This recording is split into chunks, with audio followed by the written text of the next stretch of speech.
All right, let's just go ahead and start. I know Miss Ann isn't here yet. Hoping she'll get in soon. We did start, this is 6:30. This is the new time, so I don't want to waste anyone's time. So it's 6:33. I'm going to go ahead and call the meeting to order. And go ahead and do our roll call. Okay. Chantel Bingham. Here. Sue Lewis.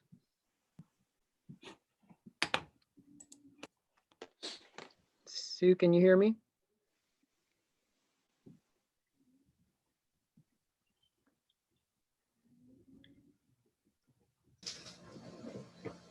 I can come back. Jeanette? Present. I'm here. Unmute. Sue, I assume you're here. Still muted, but Ernest? I'm here, sir. Thank you. Jessica? Here. Laura? Here. Catherine? Here. Andy? Here. Anne? Lindell? Here. And Rob? I am here. Awesome. All right, y'all, let's go ahead and do our reading of the mission. I know it's going to be awkward. If folks don't want to come on their mic, that's okay. But if you do, that is also fine with me too. So I'm just going to go ahead and start us off with the mission recited by us all is to act as a strong advocate to justice and equal opportunity by providing wide leadership and guidance in the area of civil rights. Awesome. That was beautiful.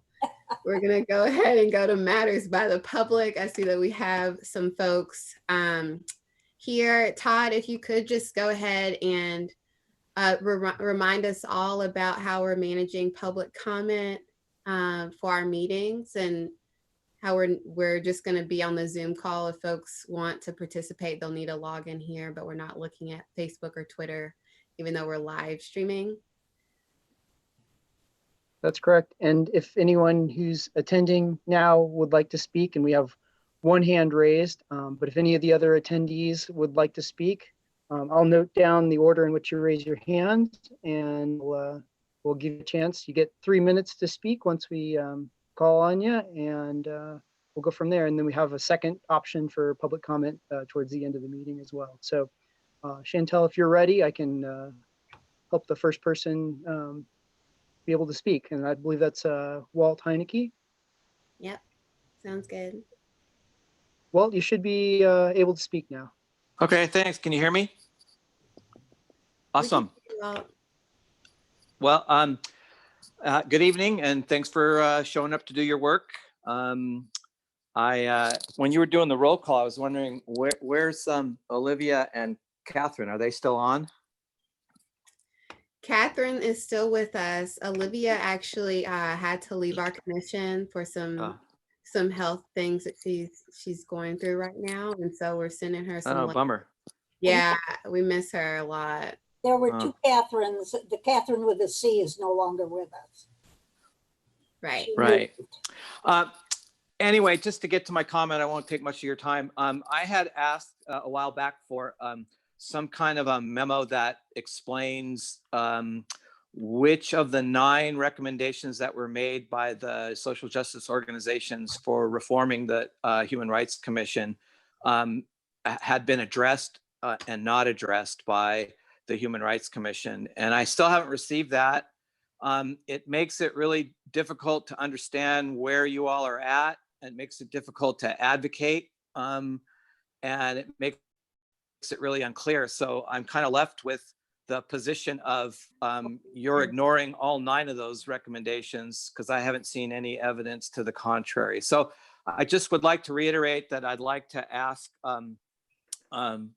that you send some kind of a notation out that shows exactly where the Human Rights Commission is on each of those 9 recommendations, either favored or rejected or whatever, but just to be able to clearly understand where you are with those 9 issues.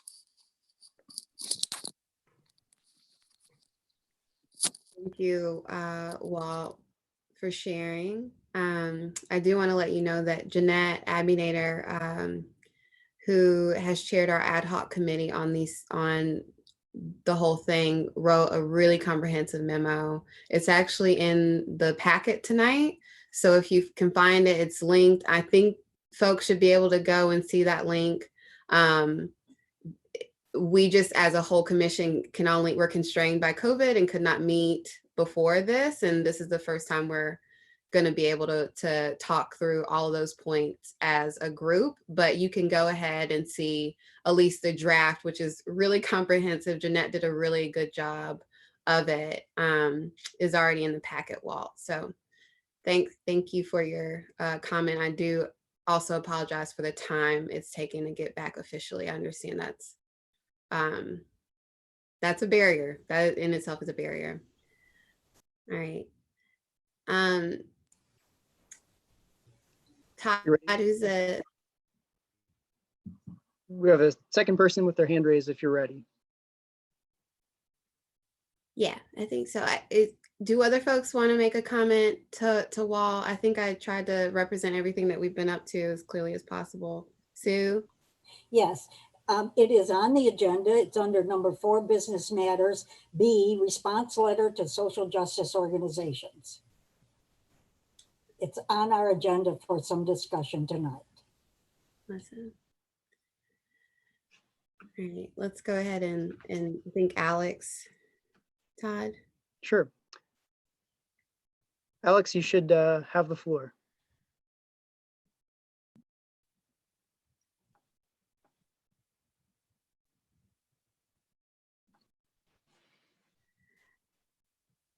Alex, if you're speaking, we can't hear you. I think Todd has gone ahead and unmuted you.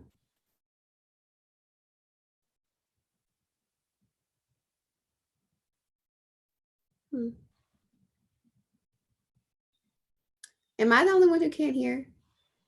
Okay, Yeah, Alex, we can't hear you. I can see you clicking on the mute and unmute button. Can you try speaking for us again?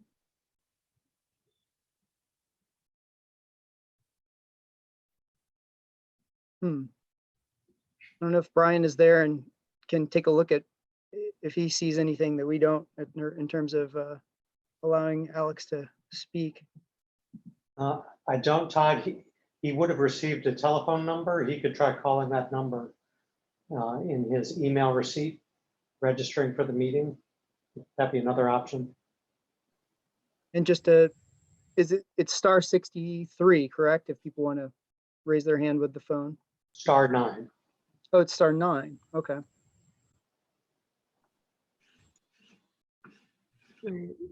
also just believe that Alex's pronouns is she. Just so no slack on you, Brian. I know you don't know the person, so we're just going by what the gender of what we think that name would be, but just wanted to let y'all know.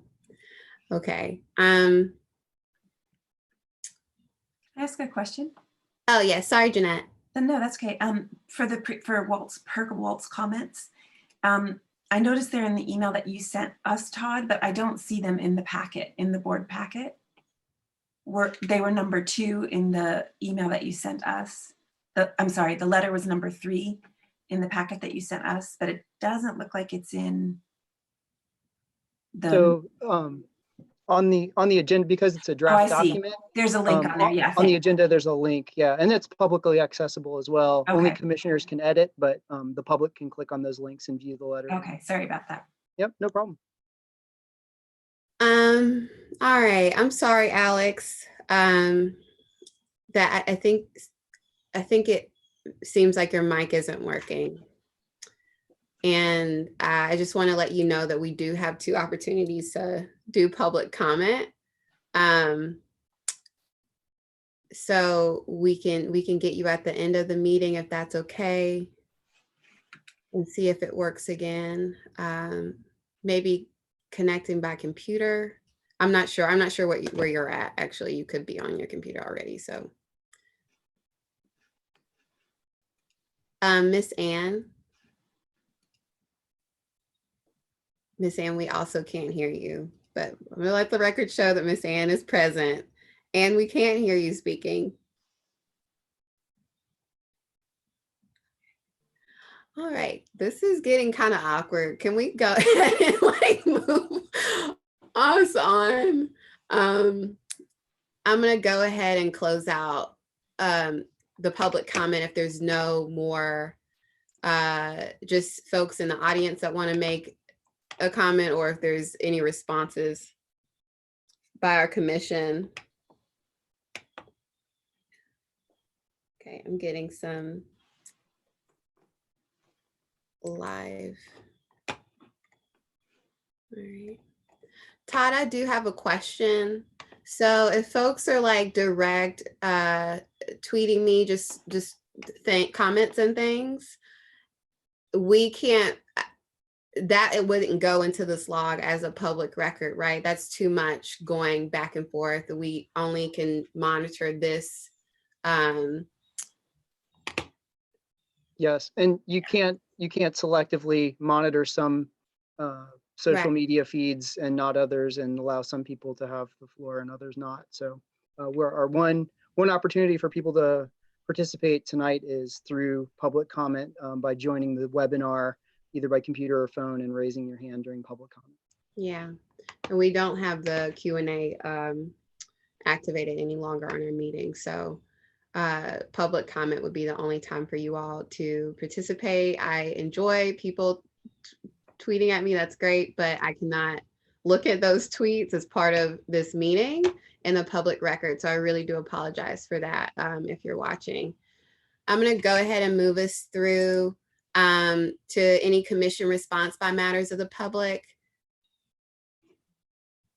Okay, so we're gonna go ahead and close that part of our meeting out and go ahead to the reviewing the minutes. So have people been able to review the minutes? It was posted a little bit differently this time. Okay, Sue is shaking her head no. I went on the city, I did the connection, went on the city site, got the agenda, clicked on where it shows minutes, and nothing's showing up. Nothing came up. So to the minutes, that would be the minutes for this meeting. So there's nothing there. The minutes for the previous meeting are in the agenda packet. It is a little confusing. The new city website isn't super clear, but when you click on the agenda link, there's another link to download the agenda packet, and it's there.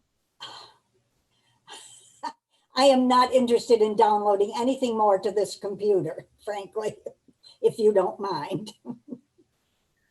Or is there another way for the minutes to get to us? Certainly, I can email them. I think that was suggested at the beginning, is that folks would like to receive things either by email or in box. One or the other. That was not at all satisfying. Okay. Yeah, I'd go in favor of emailing as well, the documents. It's just hard to keep track of this link here, that link there, the other link there. So if we can email some of these critical docs, that would certainly help. Todd, is that too much? I know you tried to do something a little bit different and be efficient in a different way, but just trying to follow recommendations that folks said about not sending too many attachments. So I can go back to sending attachments if that's helpful. Whatever you prefer, just let me know. I try to hopefully be really clear about how to access all this stuff in the emails, but if not, just let me know. I'm happy to get them to you whatever way. You can email me directly, like personally, if you want to access anything or don't understand my instructions, that's totally fine. Just let me know. all right. I will add, I think your instructions are really clear. For me, it's a matter of being overwhelmed or busy or looking at something partially. It's my error. So, but you've been great at being really thorough with your responses and feedback. I appreciate that. I agree with Jeanette. So is there a motion to approve the minutes? Probably not, but I'm gonna ask it anyway. If there's not, it's okay. We can get it at the next meeting. And I'm just gonna keep moving us on to our business matters, which is thankfully a little bit short, but there were a lot of links in here. Todd did do his due diligence of actually emailing these things out as separate attachments. So I hope that folks are able to review the legislative agenda recommendations, proposed amendments to our human rights ordinance, which we've been talking about for a really long time, and Lindellans who have been holding that baton, as well as the work that Jeanette has been doing with the letter to the social justice organizations. So those things are things we have seen for a while. I'm hoping we can still have a fruitful conversation about that. And let's just go ahead and start out with the legislative agenda recommendations. That was a really meaty packet. Todd, if you could just give us a quick overview of the process. I know that we're on a really tight deadline for this as well. Yep. So basically what you can do is provide any recommendations or ideas for council to consider. Our deadline for doing that, providing the recommendations is actually, I believe, tomorrow, which is the 18th. And that's why I sent it out early so you could have a look at it. But if you want, I can share the screen with the document that I posted so folks could consolidate ideas. I think I'm the only one who put an idea up, so that may be irrelevant, but whatever you want to do to have that discussion is fine. I think that sounds like a good start, Todd, with sharing your screen.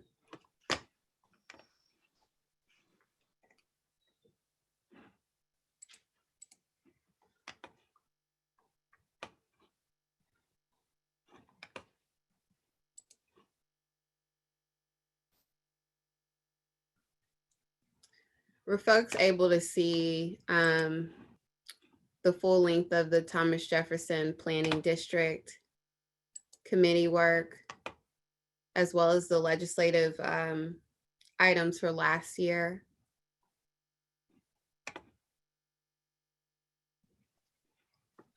I saw that in the documents that Todd put together, but it'd be nice to have a review for all of us if maybe we didn't get to see that.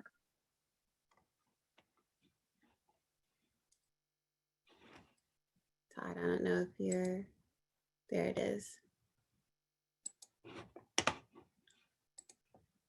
My connection's pretty slow. I apologize. Hopefully you can see it. I see that it says you're sharing screen, but it's a black screen. There's usually like a 10-second delay from any action I take on my computer before you can see it.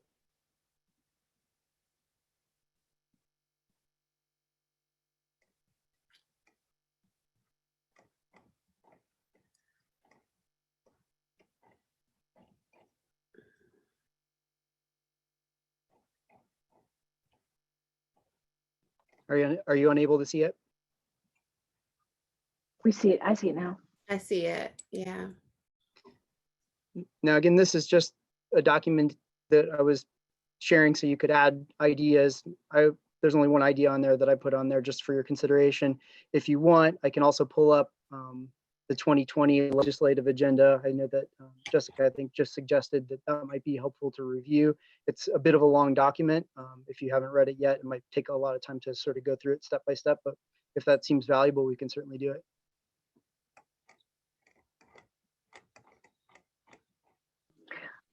When I was reviewing that previous document from from last year, it would be nice to know if there's a recollection of like what was able to move forward that was proposed. That would be really helpful.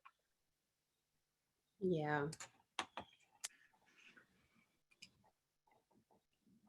That's a really great question. I think think Jeanette and I can only really speak to the one little nugget down here around healthy food access. And there have been a couple bills for the state of Virginia that have come out around this, and being able to give funding for grocery store establishment. And that's pretty much all I know in terms of the prosperity, health, and well-being under what was passed.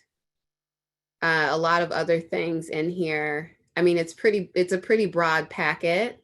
I'm happy for us to go through it line by line. I don't know if that would be the best use of our time, but we could try it. Also, now that Todd has his screen up, I can't really see everyone. So if you need to say something, please feel free to just unmute yourself and say. Okay. Yeah. I'm going to say, several of these items have already been taken care of in the General Assembly, regular session and special session. I mean, this is an 8-page document. I do not want to go through every one of these and say, did this pass? Have they done anything new on it? Some of which we may not actually be able to answer now. I thought our task was to take a look at this document, maybe kind of figure out what did or didn't pass, because council is going to have to update it. And if there was anything new that we wanted to propose, an additional item under any of the categories.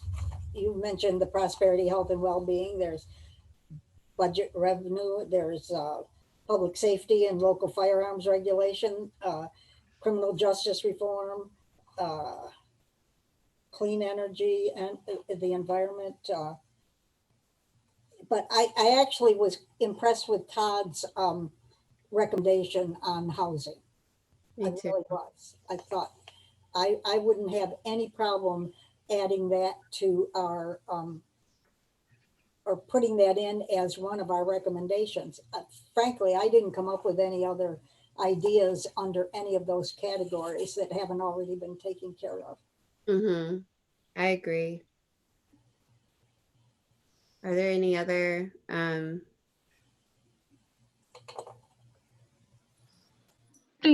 prosperity, health, and well-being? The healthcare category looks like it's been cut off, but I was wondering if we want to include mental health resources and mental health access underneath the category of healthcare to expand on that portion.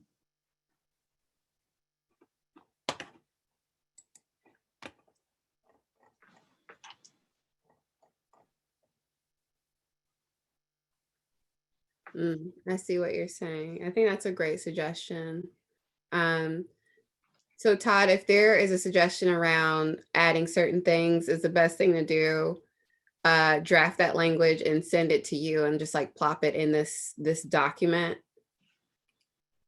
Yeah, so this is unfortunately, this is the one opportunity the commission will have to review any recommendations. So we would have to draft it tonight if you wanted to actually review it before it was approved, in order to approve it and then pass it on as a recommendation to council. This is kind of just because of their timeline. This is the way it works. Okay. Yeah, this is Catherine. In addition to the housing issues that council has highlighted, there are some proposals moving forward around how at the end of the eviction moratorium, what's going to happen for tenants. And so I would love to see city council supporting the bills that are moving forward to require landlords to enter into long-term agreements for payback. I think a lot of the discussions around 24 months. I don't know that we need to be super prescriptive, but that that city council support requirements for landlords in negotiating long-term payments for tenants who were unable to pay because of the COVID pandemic. I totally agree with that, Catherine. It's an excellent addition. So I want to make sure I heard that. I was typing the other recommendation in, so I kind of wasn't wholly giving a full ear to what you were saying, but it was around some sort of legislation that accounts for a plan for long-term payback. Is that what you were saying? Exactly. So right now, folks can't be evicted, but when they can be, they will. So they may have, you know, months of unpaid rent, and so it would be helpful if we could help cushion that. Mm-hmm.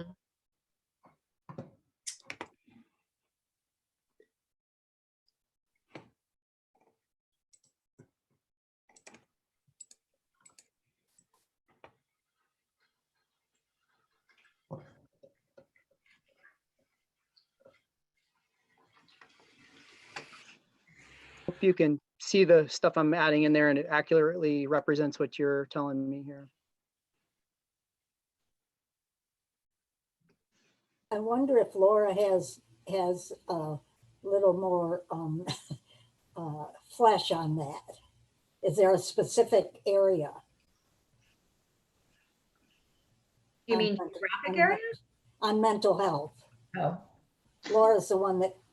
Yeah, it was to highlight just expanding. It was actually expanding on the healthcare portion of prosperity, health, and well-being to include mental health resources. And also to ask the section of healthcare in general seems to be cut off. It ends mid-sentence, and to see if there's maybe a more updated document that we should be looking at. The one I'm looking at doesn't end. Do you have, it just ends with the health food access. The state should provide financial incentives for the establishment of grocery stores in food desert areas. That's it. So not under health food access, but 2 sections up, which is healthcare. And the sentence ends with reduction of the cost of, which feels like a abrupt ending point. Yeah, whoever wrote this forgot that. But I was saying, since we are considering all these legislative priorities and adding new ones, that we should also add mental health resources into that section. Okay. And then I have actually 2 more that I'd love to see in there that I think fit with the council's current agenda. Under the reforms around policing, you know, we came close, the Senate didn't vote it, but came close to removing qualified immunity. And I'd like to see that come up again and that the city support that. That's a good one, Catherine. Yeah. Yeah. And the other is to begin looking at the possibilities for expungement for individuals who have been found guilty. We have expungement of charges, but not expungement once you've been found guilty.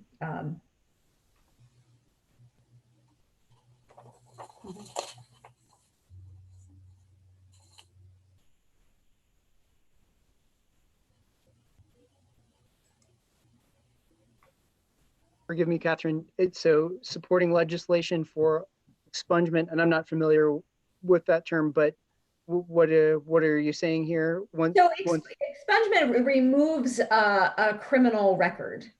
Okay, that's what I was thinking. Right now, if you're charged with a crime, there are processes that would allow you to have that charge expunged. But there are certain states that are moving forward with expungement of at least certain crimes once you've been adjudicated, so that you can truly start over again. And there's a lot of detail around that. I don't want us to get too much in the weeds, but the notion of expungement for crimes for which you've been adjudicated and found guilty is on the agenda for multiple groups looking at criminal justice reform in the Commonwealth. So it's not totally out of left field. Thanks for that additional information. Let me know if I'm reflecting it correctly in the document here. Yeah, I might. Yeah, sure, that's fine.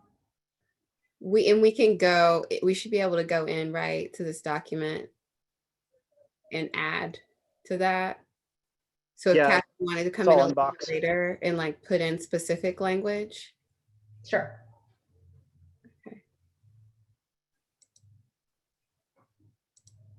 This is Lindell. Can I add something?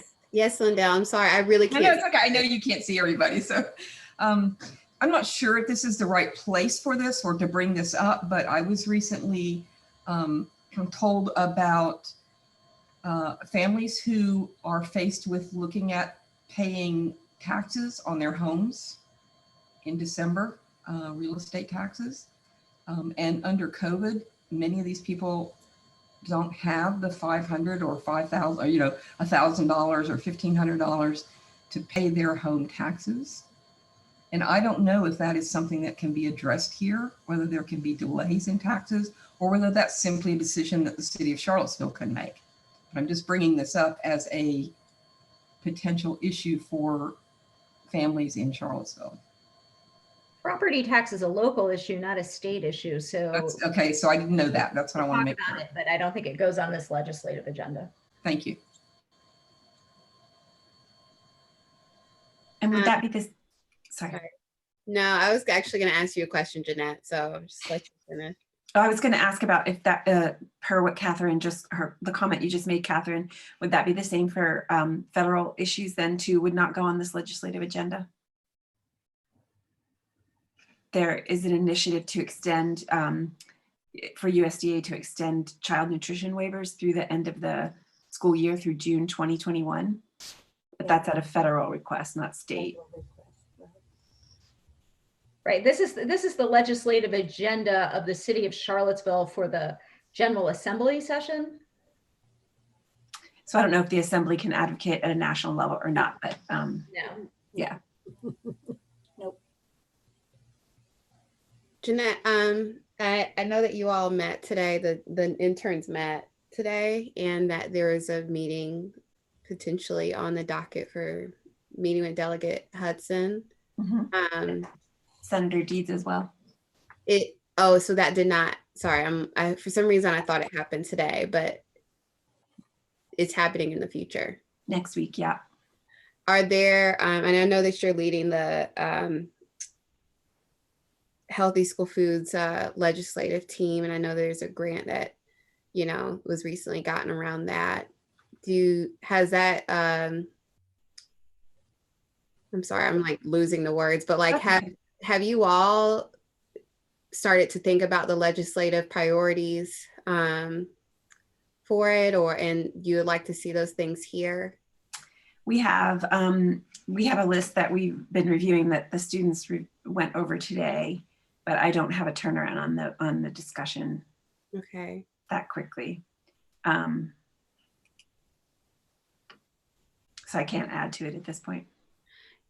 So, okay, thanks, Jeanette. And Todd, you said that this is going to be sent to council by tomorrow, but then council's going to go and, you know, take all this feedback and create a draft thing. And so there will be an opportunity to provide feedback on what the draft legislative agenda is. But we wouldn't necessarily have met as a group before that time. Yeah, I don't know the complete time frame. I know they're going to take considerations from boards and commissions on, you know, at the next meeting to sort of work on their own draft. I don't know how quickly after that they will produce their draft for 2021, but I can certainly ask Kina to share that back for further feedback if they're able to do that and it meets, you know, it falls within the time frame of this commission meeting again, if that's helpful. And then Todd, I had one more follow-up question for you in terms of like, so you did a really amazing job of pulling out the housing. Were you able to get in contact? And I should know this as well because I now go to click meetings, but maybe they've already started to discuss this, but is there a legislative agenda for the Charlottesville Low Income Housing Coalition? And have you sent this to them, or have they sent us anything? No, no one's communicated with me from Click. Okay.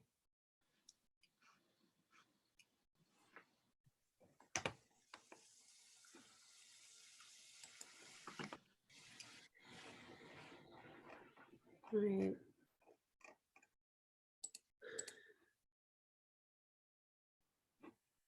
So if there are other things you want to add, it might be valuable to try to just at least get, even if it's a very general recommendation onto this document tonight, so that we can review it collectively, and then you all can vote on whether or not you want to submit this document as a list of recommendations to council. I don't think we'll have another chance for you to make a motion and vote, obviously, because it has to be submitted by tomorrow in the morning. So Okay. So is it okay with folks if does this need to pass by an official vote from us? Is it okay if it's left open and like even after this meeting, we're able to add to it, or we have to get everything in draft on this right now? I would think as long as nobody has objected to any of those additions, that we could use it as our input to council's legislative agenda. Okay. Hey, this is the first time I feel like last year we were supposed to do this and it did not happen. And this is my first rodeo with this process for the HRC. So if there's something I'm doing wrong, please call me out. It's not going to hurt my feelings. I just don't know the process. So kind of making it up for what sounds right, but I don't want to violate any serious rules. So thanks, Sue, for stepping in. If there's no other comments on this, I think what Todd just proposed is a good course of action, unless other folks have other things. and I can remove all that contextual stuff around the green text, which is basically the recommendation that I made, because I don't think that council necessarily wants a recommendation for staff. I was sort of lifting it to you all to consider as one of your own recommendations if you'd like. And if that would be the case, I'd remove my name and the context unless you think it's valuable.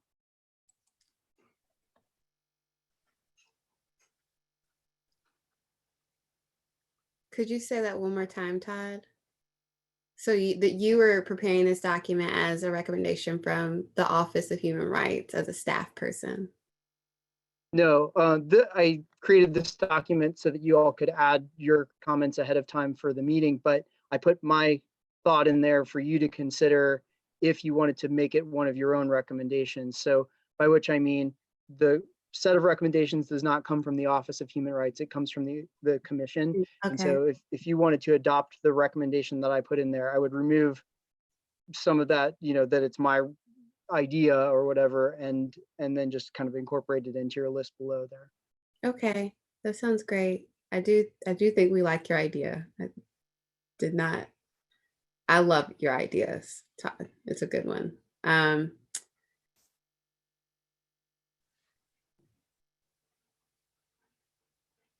Highlighted part is what would be recommended. If anybody wants to know how that would work here, should they do something like that, then that's what we're looking at. Okay.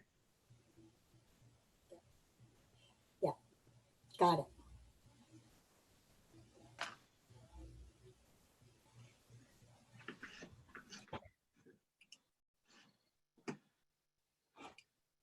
All right. So like I said, I can't, since we are on screen share, I can't see everybody's icon at one time, and I'm not going to continue to scroll back and forth. So if you have something that you'd like to share, please feel free to unmute yourself and speak. If I feel like we've kind of exhausted what we think we can do right now, I know that folks are getting used to this document. I need time to process a little bit. Also understanding we have a time crunch, so.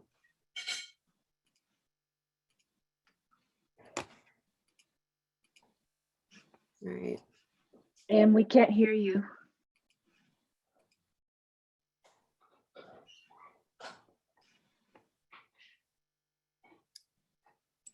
Miss Ann is still having trouble with her mic, Todd.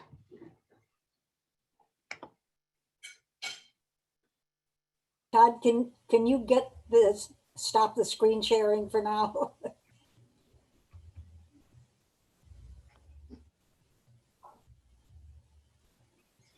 Yeah. Yay. Thank you. Miss Ann, we saw that you were trying to talk, but we could not hear you. And and your mic was still on or muted. I don't know if you're having trouble with unmuting it. Maybe she's a calling user, Todd. You can't do it on a, as I understand it, on this type of thing, you've got to use the system audio and not a cell phone, because she's showing up as a an actual participant with audio and visual. So this is Brian. I've activated her cell phone. We just no, I'm actually on a home phone, and I've got it now in front of me where it's up there. So can you hear me now? We can hear you. Okay. And the question I was asking is if we need a motion in order to approve the recommendations. If so, I would offer that motion to approve Todd's recommendation as well as the others that were listed tonight for the legislative package. Thank you, Miss Ann. Second it. Yeah. Okay. Go ahead, Sue. I seconded it. All right, so it's open for discussion if folks have any comments they'd like to make. No. All right. I'm gonna go ahead and close out the discussion. And Todd, could you lead us through the vote? Yep, certainly. And Who maybe just to seconded? clarify. Oh, Who seconded? I did. Sue did. Okay. and just to clarify, we're talking about the bulleted list at the bottom and the other text at the top we'll remove. Right. Okay, I'm going to go through and go ahead and do a call for votes. Just let me know if you're in favor, opposed, or abstained. Sue? Yes. Jeanette? Yes. Ernest? Yes, sir. Jessica? Yes. Laura?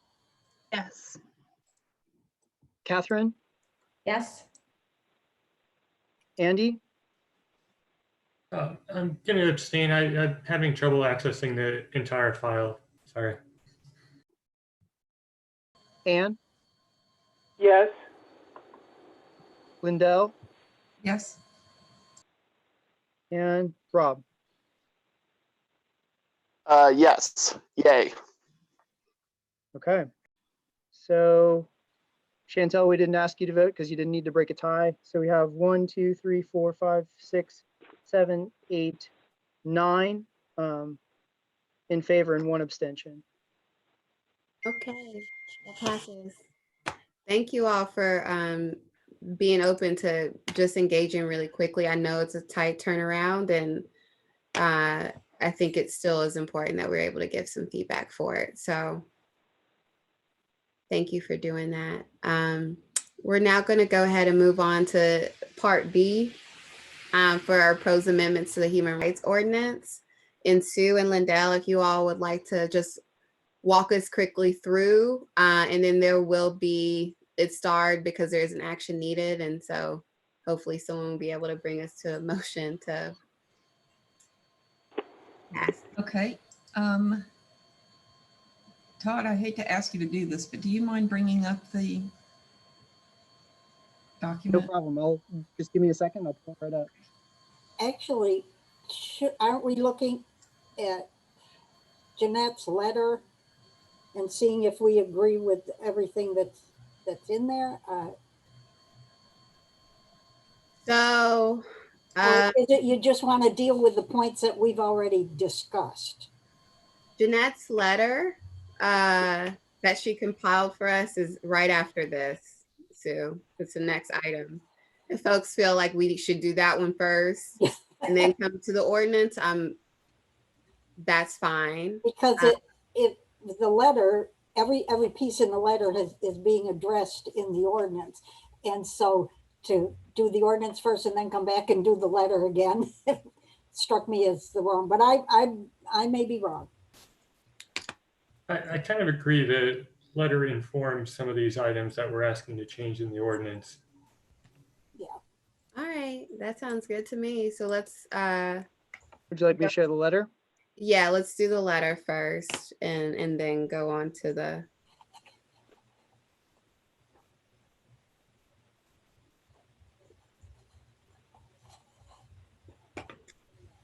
Jeanette, thanks for, and I think Todd, I think maybe you gave some support as well. I mean, it was 4 pages long, it's a really long summary. So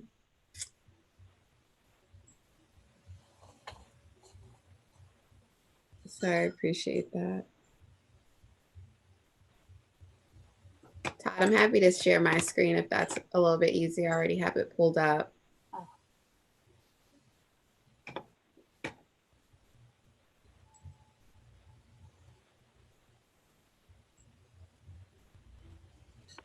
It's coming. It's just slow. Sorry. Can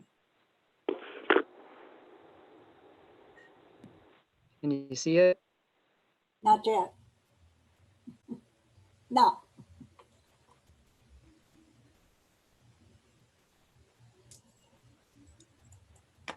right.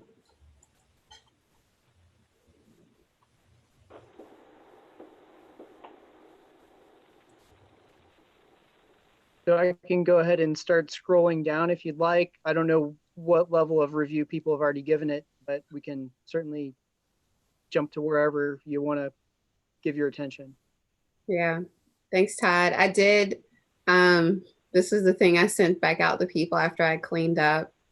And the only small, I think, edit I made was just, it said a group of nonprofit leaders. I just went to correct that to social justice leaders because some of these organizations, I don't believe are nonprofits. They're coalitions and things like that are super grassroots. And so for the first paragraph, that's the only thing that I had corrected there.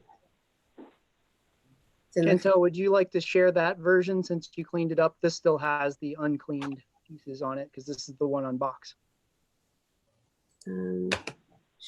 Sure, I can share that version.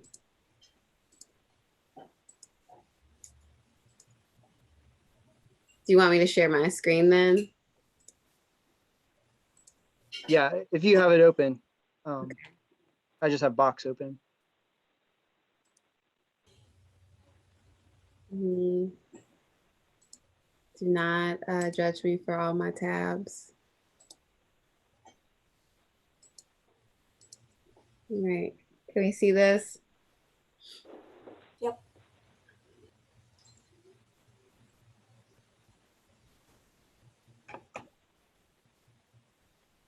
So I'm going to do my best to kind of facilitate us through going through this. And so if folks, like I said, if folks have comments, please just feel free to unmute yourself. I'm not gonna be able to see anyone, but the first, recommendations was around hiring a manager of the OHR/director of the Human Rights Commission who has legal and civil rights credentials and significant experience with human rights compliance.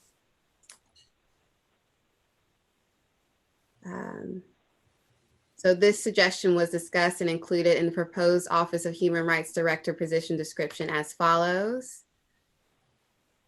And we've gone ahead and included an excerpt. I don't know if it's worth me reading this out loud, but I just wanted, I guess we need to read it out loud because there's people on the phone. So the excerpt said, sorry, what? I can see it. You can see it? Mm-hmm.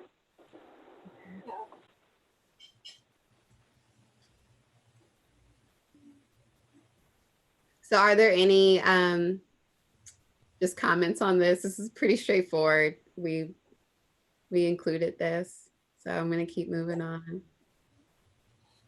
The second recommendation was revising the position description for the position of manager director to include the skills necessary to direct, supervise, and manage the mandated HRC task of conducting one major study of systemic discrimination per year and producing substantive policy recommendations to council. We attached the original position description with some suggested modifications is in parentheses. And so this suggestion was discussed and we included it in proposed Office of Human Rights Director position description as follows. And there's an included excerpt from that position description. I don't know if I really need to go through and read all these again, but I hope folks can see this. And if anything jumps out as needing any help, please let me know. All right. Recommendation number 3 on changing the ordinance to direct the new director of the OHR to work with the HRC to establish agreements with an EEOC and HUD for work share agreements, FIPA and FAB, in order for the HRC and OHR to expand complaint investigations in housing and employment. This was also included. We discussed this and we proposed this as in the position description as well. And there's an excerpt included. So I'm not going to read that word for word, but we did include the first 3 recommendations. And then in terms of regarding amendments to the Human Rights Ordinance, here's some of the things that we found out on what that means. So the HRC and OHR can enter into work share agreements without stipulations made to this effect in the Human Rights Ordinance. So we already can do some of that. Amending the ordinance to specify which agreements with the HRC and OHR is not legally advisable. And this was feedback that we've gotten from Allison Davies, the deputy director, the deputy city attorney. And she was saying, as it binds the HRC and OHR to these particular agreements to the exclusion of others, thereby potentially limiting our ability to enforce our enforcement authority should any changes occur that make these agreements unworkable or no longer the ideal enforcement mechanism. So essentially, it doesn't need to go in the ordinance. There can be work share agreements, but it's not necessary to update the ordinance in that fashion. Furthermore, Allison had recommended that the HRC and OHR cannot enter into a work share agreement without sufficient staff or the budget to contract with such staff to fulfill the obligations of intake, counseling, investigation, determination, and administration. These are also ongoing conversations that we've had on the need for more funding for the Office of Human Rights and more staff there. We still need to get a director because Todd is by himself. All right, and then I'm going to read this last bullet point, and I'm also going to ask if someone wants to help me read this because I'm getting a little, my throat's getting a little dry. So if a volunteer could pick up 4, if y'all can see this, I would really appreciate that. Until I can read it. This is Jeanette. Awesome, thanks, Jeanette. So the last bullet point was additionally, the mayor has indicated that the hiring of a deputy city manager to oversee HRC and OHR, the Office of Equity, Diversity, and Inclusion, the Police Civilian Review Board, the Department of Human Services, and the Department of Social Services is a prerequisite to hiring an HRC director or OHR manager. This new deputy city manager will have the authority to then oversee the hire of HR staff and to guide the future path of the HRC and OHR. And that one was taken from conversations we had at our last public meeting in which Mayor Walker came and just updated us on where the city is at for that process. So that's all of recommendation 3. Again, we did include it. We also gave some more information just about the Human Rights Ordinance and how we are going to tackle amending it. Thanks, Jeanette, for taking the time. The 4th recommendation from the letter was to reduce the size of the Human Rights Commission back to 7 or 9 by using a first in, first out format, reducing its size. We discussed this on a couple different occasions. As a starting point, we agreed to check in with current commission members. who had sporadic attendance and determine if they're able to maintain an active presence. That's already been done. And we didn't take a formal vote to reduce the size of the commission. What we did commit to was maintaining a robust and active commission to continue to utilize ad hoc committees for specific areas that needed focused attention. So that one was not fully agreed on, but definitely paid attention to. Number 5 was that requiring that at least 4 human rights commissioners have subject matter expertise in housing, health, employment, education, and that at least 2 commissioners would be from organizations representing citizens from historically marginalized communities affected by housing and employment discrimination. And again, we discussed this, but did not come to a vote or consensus. Currently, the recommendation is to highlight specific areas of expertise that are needed with the commission in the application process, but not to specify a particular seat for that experience. Number 6, moving the Office of Human Resources to underneath the City Attorney's Office with direct oversight. And this was, we explored this recommendation, and we are not permitted to do this given the ordinance. And then the ad hoc ordinance committee was found to address issues within the ordinance. I'll just keep continuing on. Are there any questions? Number 7 was to designate a council liaison to the Human Rights Commission. And this recommendation was discussed in favor, and we were in favor of this. When Councillor McGill was on the call, this issue was also discussed, and it would be addressed, it is being addressed by the Ordinance Ad Hoc Committee. Number 8 was modifying the ordinance to mandate that the chair of the Human Rights Commission report directly to the council every quarter on progress related to systematic studies and discrimination. And the commission discussed this recommendation and overall was in favor of its implementation, and it's being explored further again by the Ordinance Committee. And I don't know if this is numbered wrong or if we skipped 9, but the final one was modifying the current ordinance and bylaws to reflect the changes specified above. And as I mentioned, the Ordinance Ad Hoc Committee is addressing this. So thank you to the organizations and the social justice groups that took the time to write this letter and propose these recommendations. Thanks, which are continuing to be explored. Awesome. Yeah, I think so. I see we need to go back in and make that 10 a 9. And then also, while I'm assuming he's probably still on the line, we will get this to you all in a more formalized manner sometime really soon. I don't think this had this had an action for us to approve it, so that's part of the reason why it's taken a little bit longer, and we do apologize for that because time is important. Jeanette, thank you so much for carrying this. This is a heavy lift, and I know a lot of thought went into this, and the ad hoc committee that met, as described in the first paragraph, you all met a lot, and we really took this seriously. Had about 6 or 5 meetings about it to discuss all of those things and just really go through what the feasibility of each recommendation was, and we couldn't have done it without you leading that, Jeanette. So thank you. Okay. Yeah. Are there any comments? I know that this is the first time that our whole board was able to see it because apparently there is issues with accessing the Google link. Are there any firm, like, people don't think how it was presented was what happened? Now I'm going to stop my screen share because y'all can see all of the mess in my inbox. Nope. Okay.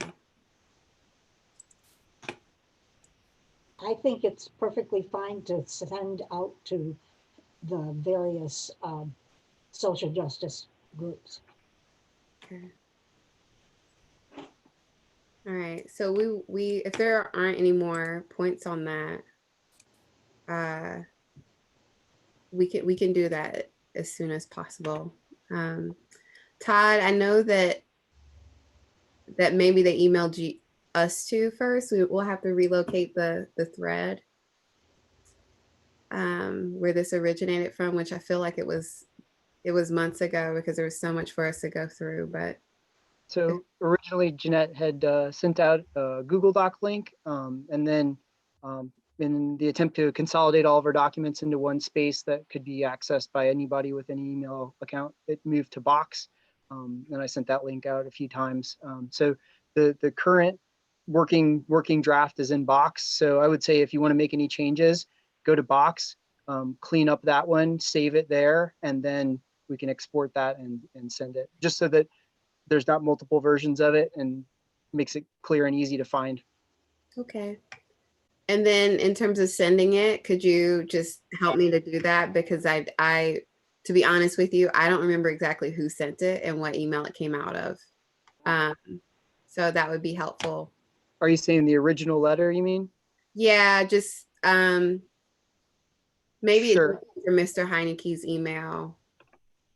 So I believe it, I'm not sure, it came to City Council and then came down from City Council to us. So we don't have contacts for, I know the executive directors of the nonprofit organizations and can easily get in touch with them. For groups like Surge and Black Lives Matter, there's not a clear point of contact because I think those are decentralized leadership. So I'm not sure how to respond to them. And if Walt, if Walt is able to maybe provide us with contacts for each of the groups listed on the letter, be happy to send it to all of them. Cool. Thank you. Okay, well, maybe Walt will come back at our second public comment and let us know how we can get that finalized letter to him. So then we can move back up to the ordinance discussion. I hope that going through that was helpful to going back to the ordinance. Well, I must be looking at a different agenda, but B on my agenda was the response letter and C is the proposed ordinance amendments. That's okay. It's no big deal. That's why I did what I did earlier, because I'm looking at one agenda and there must be several agendas floating around. There could be, Sue. It's really okay. If you could lead us through that one, you and Lindell had carried that ad hoc committee meeting, and if y'all are ready. We're ready, aren't we, Lindell? Yes, we are. We're excited. So do you want to do it or do you want me to do it? Well, we can tag team here. Well, what I can do is share it, I believe, if that's okay. You want me to just share the document? Do you have it open on Box? Right there. Can everybody see it? Mm-hmm. Yeah. Did it take a while? Okay. So we're going down to, let me get that in front of me now. Yeah, section 2-432. Okay. Yep, which is in yellow. Yep. Okay. And you want to skip? So we're doing the everything that we worked on so far, right? Do you want to skip over the? Well, some of those we did we already approve? No, the gender identity, the first one in 2431. I thought we added that and voted on it a couple meetings ago. No, we had to call for the vote, which is what we're going to do today. Okay. Yes. Right. And then you can talk to that one. Okay. Sounds good. So many of you are probably familiar with this. We discussed this at our previous meeting. And what we're proposing to do is to add gender identity to the unlawful discrimination list. This has been approved by the city attorney's office to do this, that it is perfectly okay. And essentially what we're doing is saying, adding the terms sexual orientation and gender identity to the ordinance. And then in section B, expanding the definition, saying as used herein, the term gender identity means the gender related identity appearance, and other gender-related characteristics of an individual without regard to the individual's designated sex at birth. So, I notice up here the private education, we also added that for clarity, because this is the realm in which we can affect issues related to education. It's only in the private education sector. So is this the point at which we would call for a vote? So, Can I make a suggestion? Just Yes. So just so you all know, the colors here mean something. So the stuff in yellow is stuff that we are finished revising, the highlighted stuff. The other things are sections that still have revisions pending. If you'll notice, there's that big comment box in the right in section 2-431. That means that there's still things that need to happen in A. So if you wanted to adopt the pieces of this, the only pieces that are really ready for a motion to adopt as a recommendation are the things highlighted in yellow. So just so you know, because we don't want to adopt an incomplete clause, because that would just be complicated. So how about if, as we're going through this, as we go through when we get to the yellows, to go ahead and vote on each of these? Okay, so can I make a motion to approve? Does it make sense to approve all of the yellow stuff, or what were you talking about going one at a time? I didn't catch that. I was suggesting one at a time, but it probably doesn't matter since we're going to get it done. So it's up to you. I think one at a time is better, because then you're not going to go back when you get all of them, all the yellows in front of you, and go, oh my gosh, what was that one about? Okay. I think for each section, the yellows should be voted on by themselves, because they are freestanding issues, basically.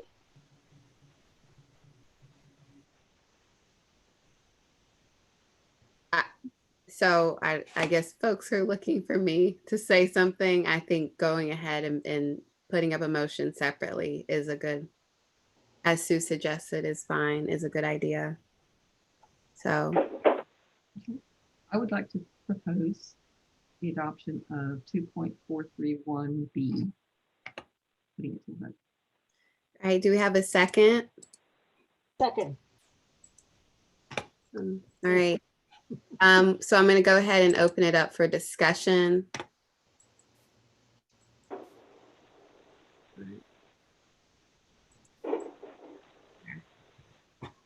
If folks don't have any more comments, again, this has been out for a while, so that feels good to me. I'm going to go ahead and close the discussion and bring this to our vote. And Todd, if you could go through us voting, that would be much appreciated. Sure thing. Start with Sue. Oh, I'm sorry. Yes. Jeanette. Yes. Ernest. Yes. Jessica. Yes. Laura. Yes. Catherine. Yes. Andy. Yes. Anne. Yes.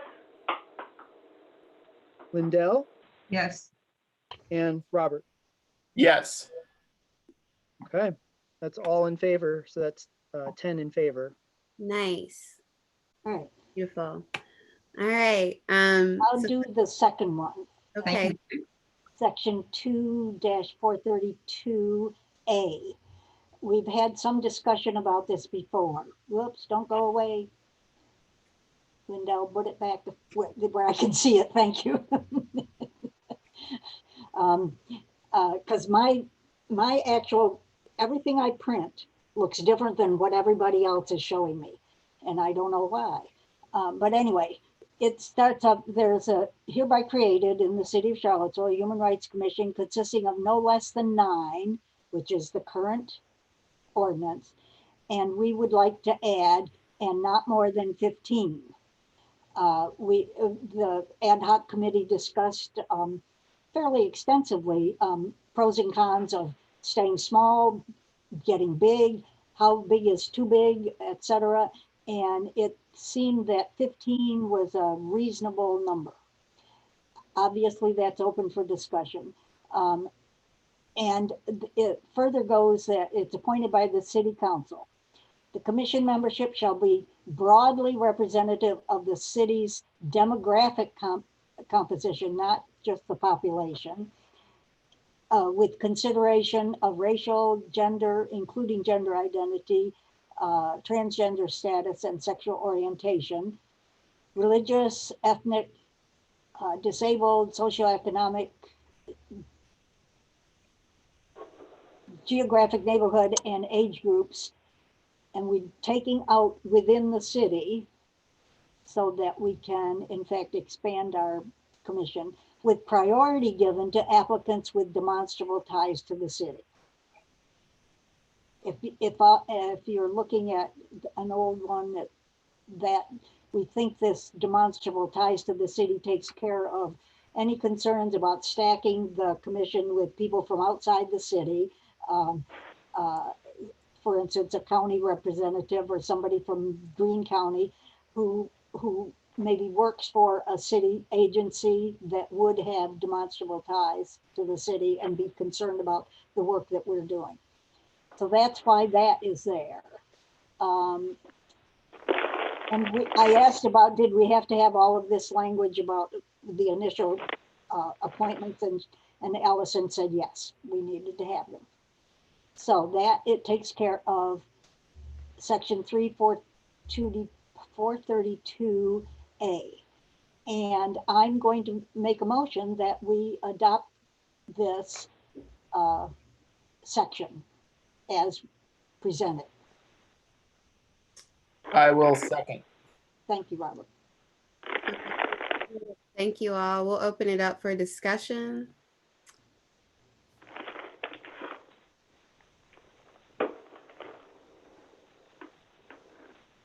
All right, no, really no discussion here? Everybody's cool with the top half of this number being 15. No one wants to. Okay. Oh, you think 15's too big? No, I'm just throwing it out there. This is Catherine. I actually think 15 is too big, and I would love to see the number reduced. Catherine, that was my inkling too, but there are other feelings that I mean, we've had as many as 18 on this commission at one given time. So I hear everybody on that. What about, so if we went down to just 13, would that be a little bit better? A baker's dozen? It's up to you guys. This is our recommendation. So I saw one hand shoot up. I think it was Rob's. Yeah, sorry. I was going to try to politely raise my hand. I think I'm fine with 15, 12 or 13. Those sound like also good numbers. I would only think that there's, I'll word this correctly. There doesn't seem to be any enforcement mechanism on, I mean, I'm fine with lowering it as long as we can somehow make sure that we have active members, but I know since city council appoints, the only way we can really, there's no really enforcement mechanism to keep people like, you're gonna come? You're gonna come? Well, if you don't come, we can kind of be like, what's going on? But I think the reason why we were larger originally was to make sure we could get some stuff done. And I'm just unsure of if we lessen the commission, how we're gonna do checks and balances, for lack of a better word, on making sure we have active members. Yeah, that's just my general thinking out loud. Yeah. I to speak to that, Rob, I think we can, in our own internal rules, bylaws, whatever we're calling them, make some statement about attendance. That's not an ordinance thing. It's an internal document that the body can decide how to enforce. So I'm actually a little bit more in favor of of a larger number. I could live with 13 if that's what everybody really wanted, but the reason that I think that 15 is a reasonable number is more because I think that we have opportunities to make use of ad hoc committees to actually get work done, and we might get work done faster with more people who are actively working. And I think that we've done a pretty good job this year in getting things done despite many of the delays because we have a pretty large commission. So that's just my thinking on this. But I'm, and you know, that the was- difference between 13 is 15 is reasonable. So the motion right now is 15. Should I'm we in pop favor of out the a screen 15. share? Andy? Should we pop out a screen share to have this discussion? Well, you may want to see some of the others. Parts. Yeah, I can't see folks. I'm sorry, y'all. So Jeanette, I think, had her hand up. Sorry, I don't know how to raise it on the thing for some reason. In separate from the issue about the number, I could support 12, 13, or I could go up to 15. I am surprised that we completely took out within the city. I would like to say with priority given to applicants within the city or with demonstrable ties to the city. Well, the way it's worded doesn't say that won't happen. The way the ordinance is written is that they had to be in the city. I understand that. That's why we removed that, so that you could appoint people who did not live in the city. But we did feel it was important that they have demonstrable ties to the city. I understand what it says. I just disagree. I just would like to see within the city emphasized as a priority, not a requirement. That's just my 2 cents. I'd have to go back to that and see what it's actually saying in order to say, did that remove the city requirement anyway? It's right up on the screen. Oh, I'm sorry. Maybe I'm No, it's looking at not it. there anymore. Jeanette, could you could you restate how you had phrased it? Sure. So right now it says the commission membership shall be broadly representative of the city demographic composition, and it lists all of the different things ending in and age groups with priority given to applicants with demonstrable ties to the city. No. And prior to that, it had said and age groups within the city, period. So I would like to suggest that we consider saying both. Actually, it does say that, according to the copy I'm looking at, after and age groups within the Charlottesville area with priority given to applicants with demonstrable ties to the city. That's the version that I'm looking at. We should be looking at the one on Box because that is the most up-to-date version. If So I'm I not sure could which find one things on Box, that would be wonderful. Lindell, the one you had shared, is that the one on Box? I believe that's the one I got from Box. Okay. That would have the most up-to-date Someone can language. double check that for me. I believe that's what I did, where I got it. You read the one from Box. I'm looking at Box.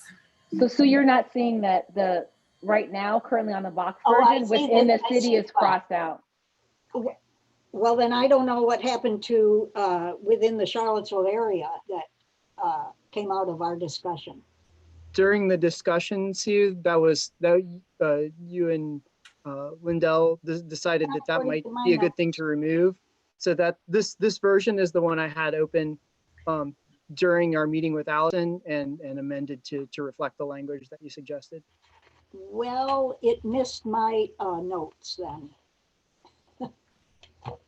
Okay. I put in the chat what my interpretation of Jeanette's amendment could be. So, and Jeanette, tell me if this needs to be changed, but ... with priority given to city residents, comma, as well as applicants with demonstrable ties to the city. I mean, that would probably have to be legally in some way, but is that what you would like it to fully say? Something along those lines? Yes, thank you. All right, can folks see what Rob has posted in the chat, just in case you did not hear him I think that language, which Jeanette had said, looks good. Sue, is there a way that we could put that in right now? I got to make sure that Allison passes it. So Lindell could add that language in since she has Yeah. the box document open. If you want to do that, Lindell, or I can do it. So let's go here. So let me make sure I can edit. It doesn't look like I can edit. What do I need to do to be able to edit? I have to sign in. I can do it. Okay, thank you. Yeah. All right. Will this be live then? Yes. Okay. And Todd, just so we get the protocol right, does Allison have to really review that language specifically? Yes. So the commission can adopt the language in your meeting by a vote.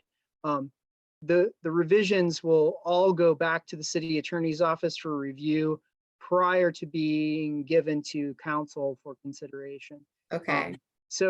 And again, there's further discussion to be had probably in a moment after we do this, but there's still a question on the table as to, do you want to ask council to review a partially revised document, or do you want to wait till all revisions are complete? But we can talk about that in a bit. Thanks, Todd. All right. And while Jeanette's doing that, I feel like we should just really get firm on the upper number. And so I feel like no one's really attached to it. I'm happy to look I'm actually, oh, sorry, this is Catherine. I'm actually pretty attached to making it lower, but I'm also very attached to not continuing to argue about the rules. And there doesn't seem to be a consensus. So I would love to see a much smaller number, like 10, but I don't think there's general support for that. So, all right. So I'm willing to let it go and not. Yeah, it's not the stake you want to die on. I get it. And the obvious point is that it's an upper limit. We don't have to go to 15. We can't go any further than 15. So if down the road you don't get but 12 people who want to be on, you can function with 12, but you need to have more than 9, or you're just stuck at 9, which we are obviously not in compliance with. All right. So it's an upper limit. It's just all it is an upper limit.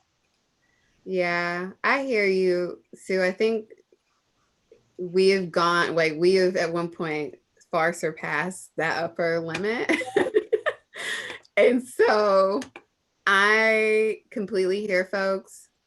I think in a lot of the work that I do, I'm used to collaborating with a lot of people and, kind of being a community organizer. A lot of folks doesn't really unnerve me, but, I'm not going to be in this position forever. And so if folks can just like imagine if they were sitting as chair and what it would be like to manage a larger board of folks that's really diverse with a lot of different perspectives.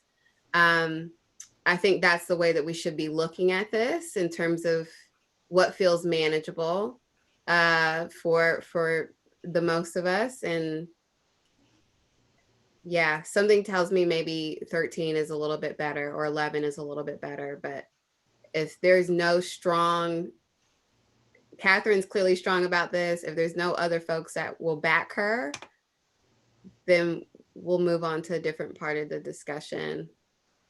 Well, this is Rob, doesn't someone still have to motion for the new updates, for the updates that we were also talking about within the city? Right. Yeah, I'm happy to, since I'm the one that made the motion, to adopt the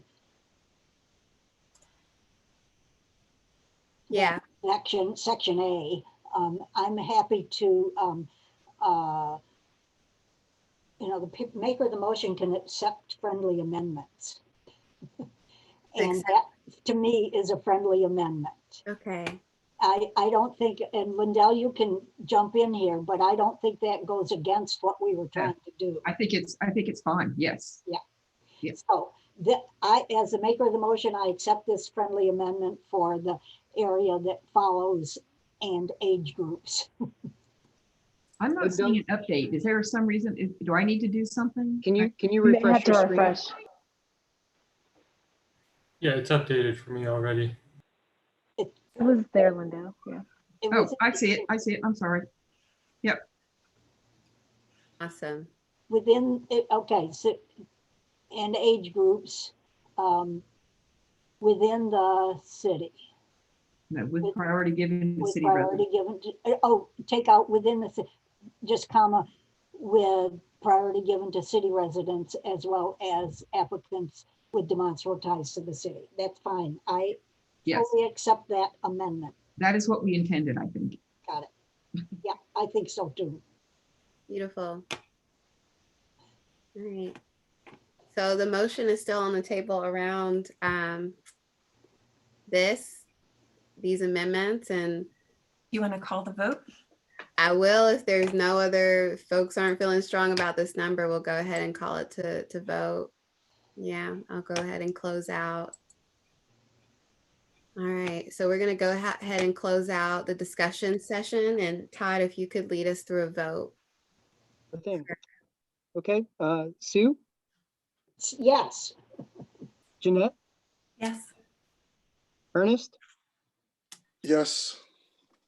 Jessica, Yes. Laura, Yes. Catherine, Yes. Andy, Yes. Anne, Yes. Lindell, Yes. and Rob. Yes. All right, that's 10 yeses. Beautiful. Or, right. yeah, 10. Nice. I think it's because we've been doing this work for so long. So Lindell and Sue, there's some other sections in here that are highlighted. Sue, are you going to lead us to the next piece of it, or? The role of the Human Rights Commission. The role of Human Rights Commission, yeah. Yeah. Let me find my notes here. I can explain it really quickly. Yeah, I think Todd needs to do the explanation for this because this this is where Allison had a lot of input. So this is actually a pretty simple change. This was something you all discussed. I looked back in the minutes, it didn't seem like you actually voted to adopt it, but you may want to do that now. This is all that's changed here is a change in the location of what was in red in C is now in blue in A, and what was in red in A is now in blue in C. Just a change in the order, basically putting assisting individuals who believe they are the victim of an act of unlawful discrimination within the city as the first role in the list of 4 roles. Thanks, Todd. Yeah, that's all that was. And we have discussed this before. Yeah, so can I get a motion to go ahead and I'll move that we adopt the amendments in section 2433A and well, A, B, C, and D in the order that they're presented. Awesome. Can I get a second? I second the motion. Great. All right, so we'll go ahead and open it up for discussion. I think it's great. Yeah, this was one of the things that the social justice letter suggested, and we went along with their ordering of that section. Yeah. Awesome. So we seem pretty happy with this. If I'm gonna go ahead and close out the discussion and ask Todd if you could bring us through a vote. Sure thing. Sue, Yes. Jeanette, Yes. Ernest, Yes. Yes. Laura, Yes. Catherine, Yes. Andy, Yes. Anne, Yes. Lindell, Yes. and Rob. Yes. All right, 10 yeses. Great. So I believe there's one more section, section 2-437, Yes. and that would be the final highlighted. This is the one I was just slightly confused. This is the one where we had a lot of input from Allison. And Todd, do you want to speak to that? Sure. So I'll try to give you a brief history of where these revisions are coming from. First of all, this is obviously related to sort of the investigation process, which relates to our enforcement ability. In clause B, whoops, just disappeared. Should I bring it back up again? Sure, I can bring it up. Sorry. Okay. I just lost it here. I'll explain, but so there are a few things referenced in there that could potentially limit enforcement, so one of those was which we would refer all housing concerns to Piedmont Housing Alliance. After discussion with Piedmont Housing Alliance, they don't do that work. And we actually had some training with them to take on the role that they had been fulfilling. In addition, our ordinance does allow for us to investigate housing complaints. So what we wanted to do is to make this clause as broad as possible for allowing us to enforce the ordinance, but as well enter into any work share agreements that the commission deemed valuable. And so this allows for that to happen. If you want, I can read through it if that's helpful. Yeah, and just for reference, this is also referring to the letter to put it into some context for folks about the work share agreements, how we don't necessarily need to have certain language in our ordinance to be able to enter into those work share agreements with an EEOC or whoever it is. In this case, it was Piedmont Housing Alliance. I guess that was the past person, and it limited our scope for doing things because Piedmont Housing Alliance stopped doing those services, if I'm understanding it correctly, or maybe they never did it before. But Todd, was that okay? Awesome. Yep. So I'll just read the section. For complaints alleging an unlawful discriminatory practice within the enforcement jurisdiction of the city, defined herein as within the corporate limits of the city and is authorized by state and federal statutes, the director or other designated professional staff are authorized to undertake further action as detailed in section 2-437C. For complaints alleging an unlawful discriminatory practice that falls outside the jurisdiction of the city, the director or other designated professional staff will refer the complaint to the appropriate state or federal agency. Awesome. Could I, if folks have faith in this is what Allison Davies, right, helped us put together. Could someone put a motion on the table if they feel confident in this language? It looks good to me, but I also am. Lindell, you want to do that? Sorry, I was muted. I didn't realize. Yes, I'd like to put forward a motion that we adopt this. Section 2-437B. Do I have a second? Second. All right, we'll go ahead and open it up for discussion. Okay. Doesn't look like there's anything, so I'm going to go ahead and close the discussion period. And Todd, if you can bring us up for a vote, that would be beautiful. Sure thing. Sue? Yes. I'm not used to being called on first. Yes. Oh, yes. Vice Chair, you get second chair there. Jeanette? Yes. Ernest? Yes. Jessica? Yes. Laura? Yes. Catherine? Yes. Andrew, Yes. Anne, Yes. Lindell, Yes. and Rob. All right, yes. Beautiful. So that's 10 in favor. Great. And that also passes. So I think that's the end of, that's the last one, right? For now. Awesome. This is Catherine. Can I just ask one question about this? Yes, ma'am. So this is actually coming from Twitter, so I want to give Alex Oxford credit, but there's some gendered language. Is that something that we could just go ahead and fix right now, or do we wait for the next round? So there's still some places where it says like she or he or him and her. Could we just switch that to they?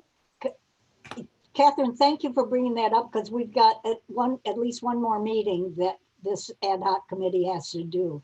And I think what we can do, Lindell, don't you, that we can just go nicely through. I'm actually in favor of just saying now that we replace he or she with they everywhere in the document and just vote on that. I did a quick search and I only found 2 places. There are a couple places where your changes got rid of them, and there are only 2 remaining places. I think, can we go ahead and do that? Awesome. What I would recommend, so that we don't miss it, let's make the change to the document, then bring it up for a vote, just because I would hate to put it to a vote and then miss it later. You know what I Can mean? we do it now? What I'm saying, what I'm asking is, can we do it now? Can we just edit the document now and then vote on it? Or can the motion be that we change all references to he and she or him and her to? Yeah, let's do that. Yeah. That would be my preference. Yeah. Okay. Thank you so much, Catherine. And Alex, who put that forth on Twitter. Yeah, I think I got lost in the weeds and saw that this is the sections we were looking at and didn't see that. So thanks for doing that search. So procedurally, may we go ahead and make a motion? May I make a motion that we change the 2? Yeah. Any place that it appears. Okay. I second that. All right. It's open for discussion. All right, awesome. I'm gonna go ahead and close that. There's so much practice with this. I feel like a pro now. Todd, could you go ahead and bring us up to vote, please? Sure, I think I can do that. Let me try. Sue? Yes. Jeanette? Yes. Ernest? Yes, sir. Jessica? Yes. Laura? Yes. Catherine? Yes. Andy? Yes. Anne? Abstain. Lindell? Yes. And Rob? Yes. So that's 9 yes and 1 abstention. All right. Thank you, Alex and Catherine. Thank you. I really do appreciate that. I think that's a really important addition. Honestly, all documents in the city should be updated that way.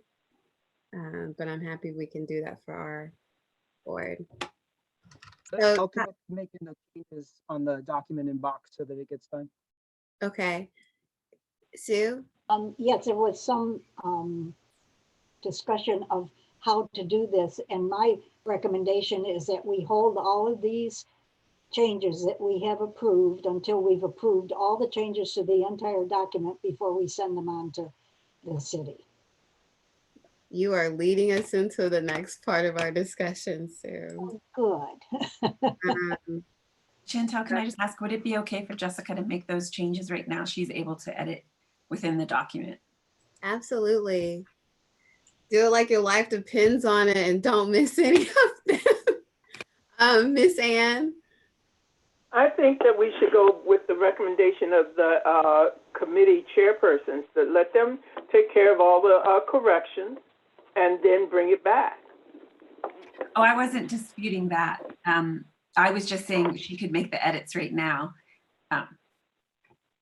Oh, I was just saying that the committee people could, the committee could also do that. And we could move on to something else. I would think the committee will notice it as we're finishing up our work.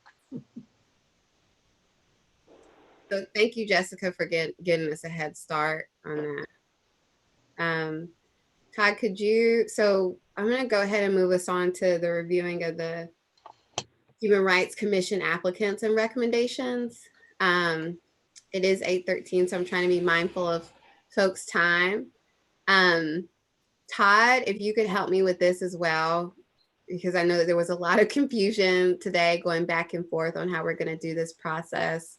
And then there was also some things that we wanted to discuss around what Sue just brought up with the ordinance and what's the best way to tackle sending those in to council. Sure. So let me try to summarize those things. And I do apologize. There's been a lot of chatter, just so much going on this time ahead of the meeting. So thank you all for bearing with all the different emails. So in discussing how we go about making recommendations to council regarding applicants for the Human Rights Commission, what Allison advised was you've all had a chance to review the application packet and see the 5 applicants. Any commissioner can make a motion to propose to nominate, let's say, to nominate a person as highly qualified or qualified, so you can choose one of those two, to recommend to council for a appointment to the Human Rights Commission. That was a little jumbled, but your options are highly qualified or qualified as a potential motion. What we won't do is discuss sort of the detailed aspects of each candidate. And the reason for that is that discussing character or other beliefs of members of the public in a public forum like this is not advisable, in that it opens you up to the potential risks for liability. So if that makes sense, that is how you can make recommendations to council in this case. And then we'll take a vote on each of those motions, and that can then be lifted up to the clerk to pass on to council. Any questions on that piece? Yes, may I ask for clarity on that? So I'm trying to imagine how this process will work. Are we going to bring up a person's name, and then will you ask each person to say qualified or highly qualified, or are we going to have to discuss and agree as a group what that is? Okay. You would make a motion. That's a great question. You would make a motion to nominate said person as highly qualified for council to recommend for appointment to the Human Rights Commission. Somebody would second that motion, and then you would take a vote, just a yes, no, abstained vote. Does that make sense? Yes, and no discussion in between. No discussion in between. I know that's unusual process, but it's for a clear reason in this case. Absolutely. Okay, thank you. Any other questions about that protocol? And then piggybacking onto that, the commissioner noted that one of the applicants is not a city resident. Our current ordinance limits eligibility to city residents. Now, that doesn't mean that you can't make a recommendation that that person would be highly qualified or qualified to council. But one thing you might want to consider, and this is relevant to your ordinance amendment discussion, you have recommended, you've adopted a recommended change in the ordinance that would broaden the eligibility criteria, geographic eligibility criteria. I don't know if this is possible given the time frame. You could lift up this partially approved ordinance. So I would remove all of the other information that has not been adopted and just create a document that includes your adopted revisions. We could pass that on to the city attorney for final approval before it being considered by council.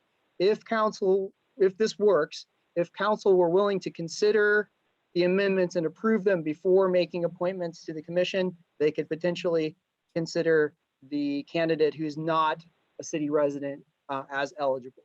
I have no idea if that time frame is even possible, because it may be too late to even offer new items to the agenda for council at this point. So we can try it if you want to. It's something to consider if that's of interest. Thanks, Todd. My mom always says nothing beats a failure but a try. So, Sue, that's kind of where we're coming from with a partial passing. I know there's way more work to do on the ordinance, but we've passed a lot almost completely unanimously already, and I think it's okay if we, bring it up to council and try out that strategy, if that is okay with folks. It's actually not okay with me, because there's no guarantee that time frame is going to work. All right. Are there any other comments, like where folks are feeling about that strategy? Sue clearly is not for that. Really? So what do you do when I'm for it? Chair is for it, vice chair isn't. What do we do? Okay. Someone would make a motion probably. Somebody has to make vote. a motion. Yeah. So somebody. Lindell, you're speaking, but we can't hear you. So I'm afraid that I've lost track a little bit here. What would the motion be if we wanted to adopt that process? How would I say that? Lots of luck on that. So I think I'll take a stab at this if it's helpful. Thank you. Do it yourself if you'd like, but we rely a lot on you, Todd. I'm sorry. Yeah, well, hopefully that's not a mistake. What I would say is you would make a motion to provide the current amended ordinance to the city attorney's office for final review ahead of taking it to city council on the meeting scheduled for September 21st, right, for consideration of adopting the amendments or approving the amendments. That was really not a very good guide. Sorry. Say it one more time. I'm gonna type it into the chat box, and we'll have it there. If we could try that one more time, Todd, please. Sure, I will do my best. I'm probably at my mental end of the day here. So you're making a motion to pass the ordinance with the new adoptions that you've made for changes this evening to the city attorney's office for final review, with the intent of giving that document to city council for consideration and potential approval at their meeting on the 21st of September.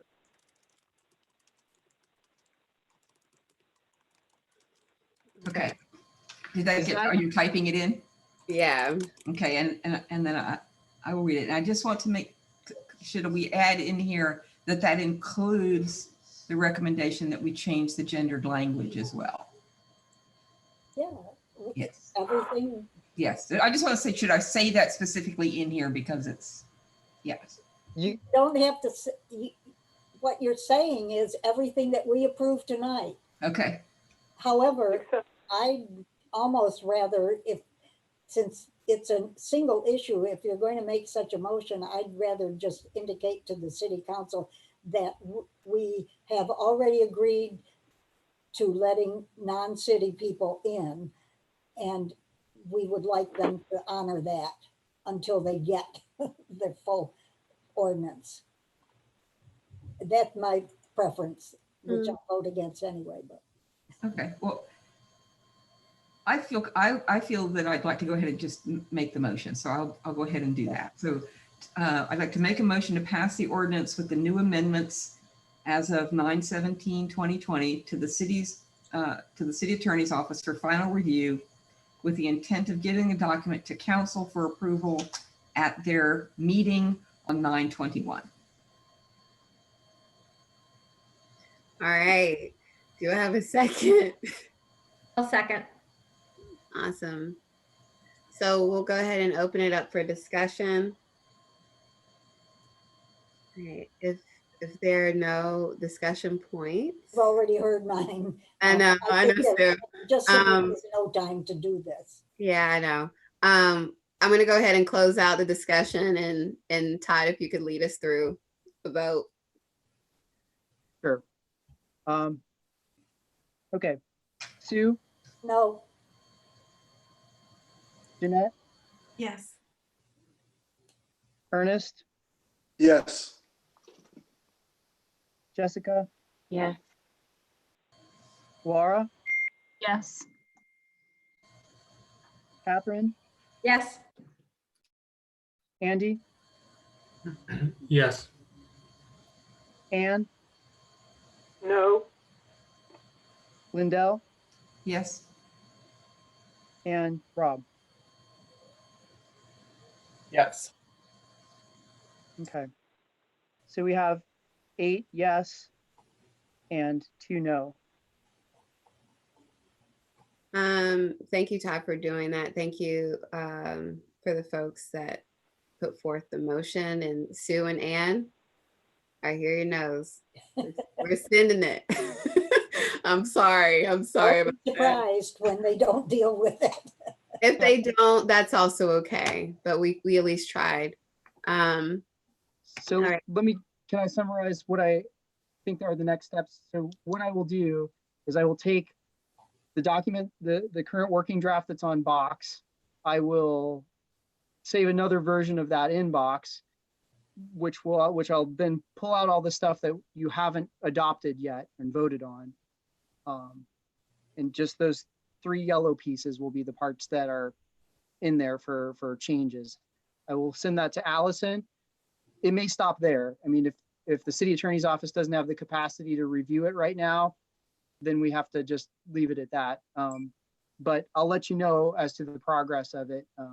I'll also follow up with Kina to see if we can even introduce a new item to council's agenda, which also may be a non-starter. So if those 2 things are blocks, then we'll know, but we can give it a shot. Okay. Just for clarity, the yellow, when you're talking about the yellow, will you also yellow highlight the 2 places where they needs to be inserted? I just highlighted them. Okay, great. Thank you. Thank you, Jessica. I appreciate that. Great. And Todd, if you could, I'll be up all night. I'll see it. If you could just send it to us just so we can lay eyes on it.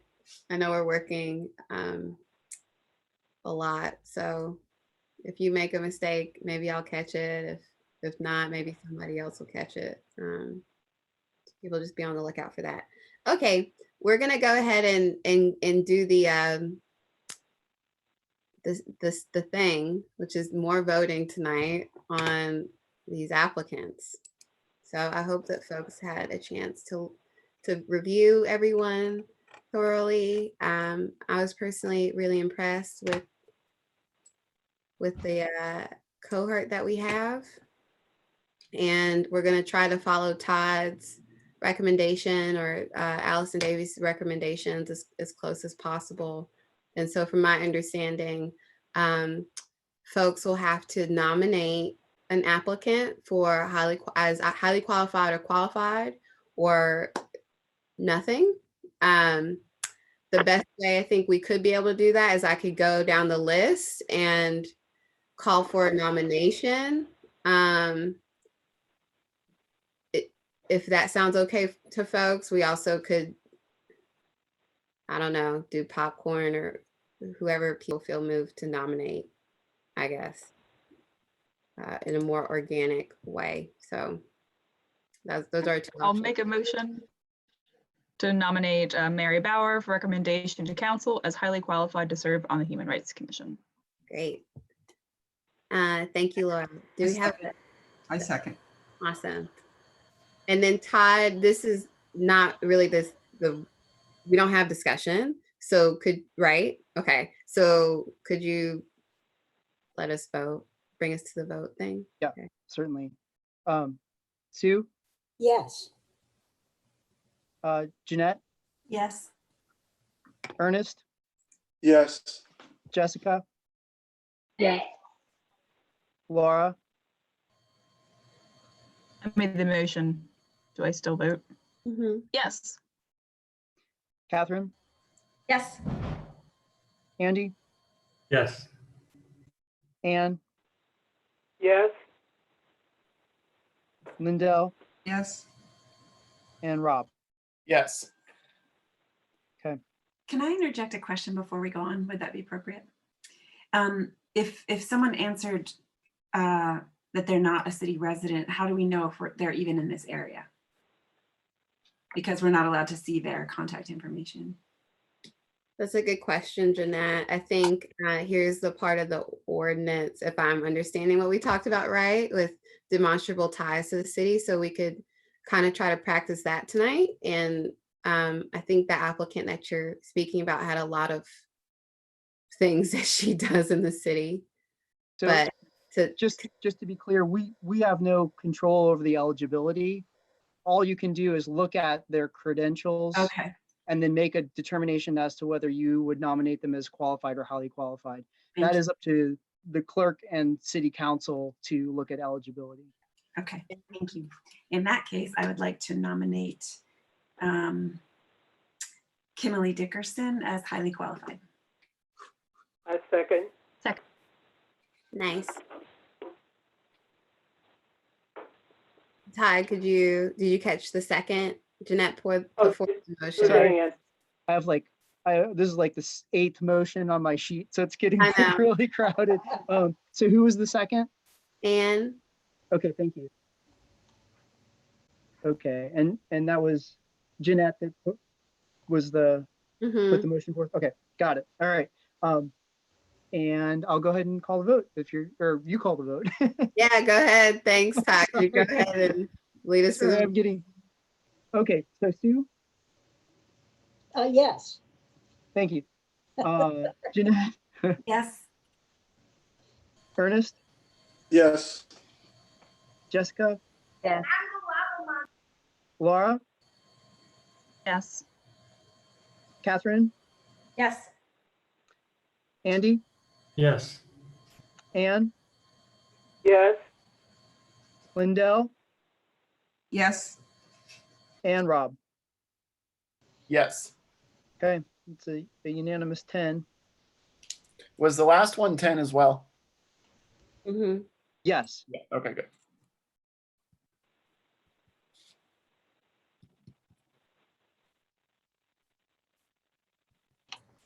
All right. Any organic, I'd like to make a motion that we nominate Alex Oxford as highly qualified. all right, do I have a second? I'll second. All right, Todd, could you lead us through the call of vote? So it was Catherine that not motion, and then Andy seconded, if you didn't catch that. Got it. Great. And just make sure I get everything in the right columns here on my large sheet. Okay. Sue, No. Jeanette,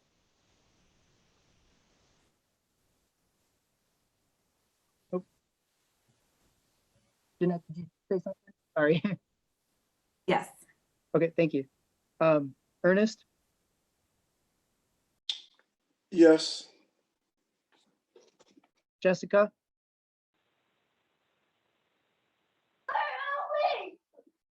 I'm sorry. I know we can have questions.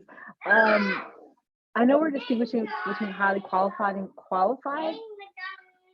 We voted to do qualified, so if I want to say that I think they're qualified, but I wouldn't recommend highly qualified, so I'd have to say no. that's Okay, correct so in this no. case. Okay, no. Laura,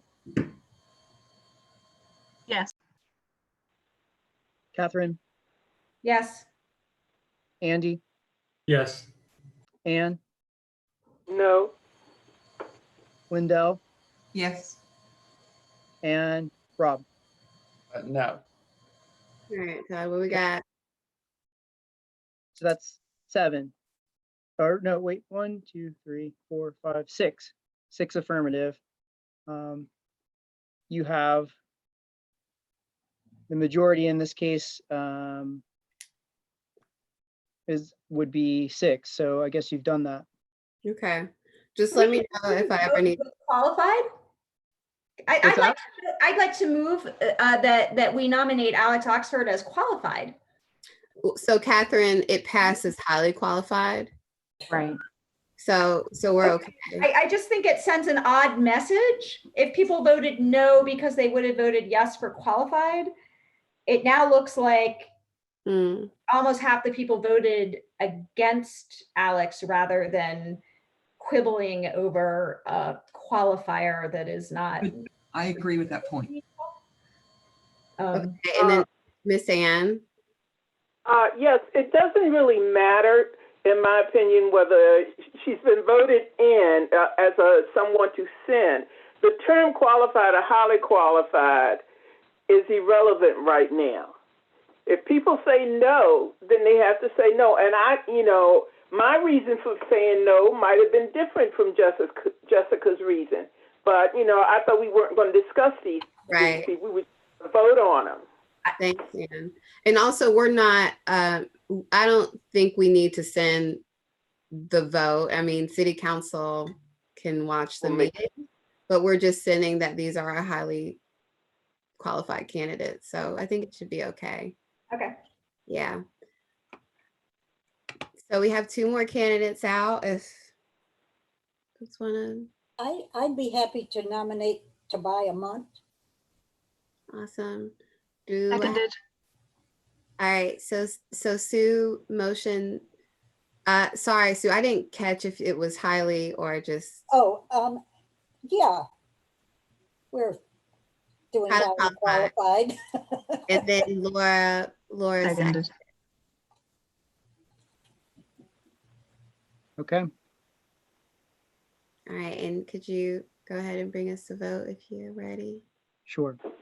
Sue? Yes. Jeanette? Yes. Ernest? Yes. Jessica? Yes. Laura? Yes. Catherine? Yes. Andy? Yes. Ann? Yes. Lindell? Yes. And Rob? Yes. Okay. That's 10. Great. All right. So there's one more candidate out there. If there's no nominations for it, that's fine. That's also an action. If there are, please someone put it on the table. If not, I'm gonna go ahead and move us to the next part. Well, in that case, I'm going to nominate Campbell Turner as a qualified. Just a qualified, okay. I'll second that. All right. So Todd, did you get that? Campbell Turner is nominated as qualified by Sue, and Rob seconded it. All right, could you Ready? bring us to, I guess this is a time where like people cannot put it up to vote, right? That's what Mitch McConnell does, and he's a jerk. I'm not gonna do that. I'm just saying. I just like that. It just made me think about it. No, I'm just kidding. Yeah, could you bring us through the vote, Todd? Okay, that's it. I'll proceed. Sue? Yes. Jeanette? No. Ernest? No. Jessica? No. Laura? No. Catherine? No. Andy? Yes. Ann? No. Lindell? Can I abstain? Sure. And Rob? Aye. Yes. Yay. Yep. So that's 3 yes, 6 no, Okay. and 1 abstention. All right, that would be 10. So that candidate will not make it on, and that's okay. All right, thank you, Todd, for leading us through that. There was a lot of voting this the session. What do you think the final to-dos for that should be from our side? I will write a summary of this ahead of doing the minutes and everything. I'll just make sure that this is done, as well as the ordinance that we talked about. And I will send these recommendations to Max Robinson in the clerk's office, and then she can take that to council.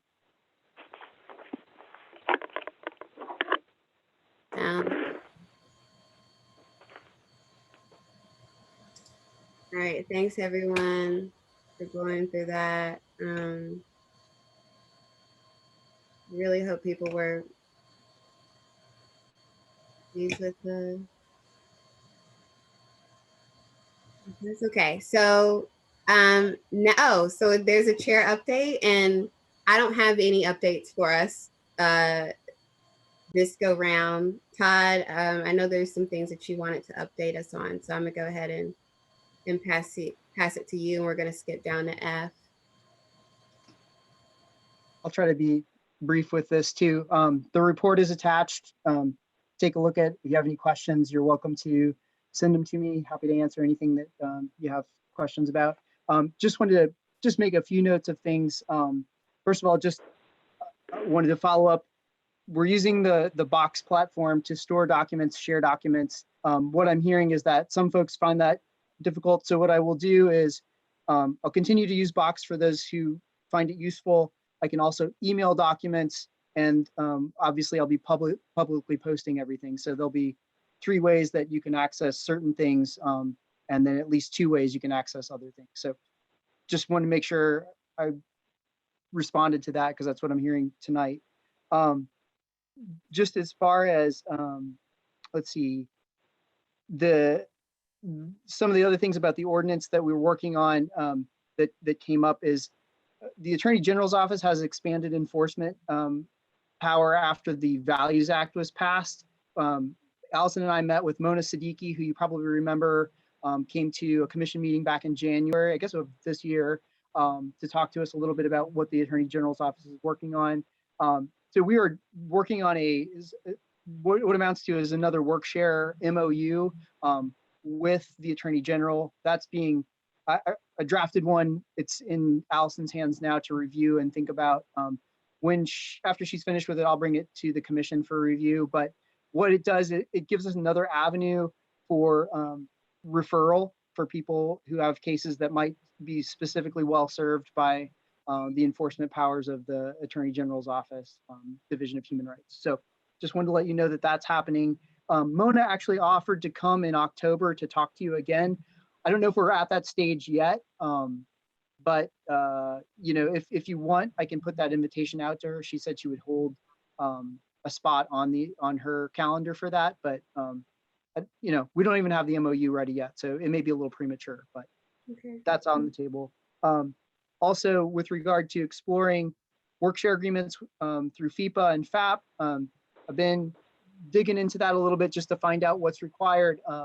EEOC has been a little bit hard to reach. I've done a lot of phone jumping around, same with HUD, trying to find somebody to talk to about FAP, but I haven't heard anything back from the folks at EEOC. I did meet with the National Director of FAP Programs for HUD today, and we had a good conversation. We definitely, he's going to look at our ordinance to see if it even meets the minimal requirements. Based on a quick review of it, there's definitely things that we would have to change in order to be able to qualify, aside from the staffing things and the funding things. So there's a lot of hoops. He was very clear in that this is not a fast process.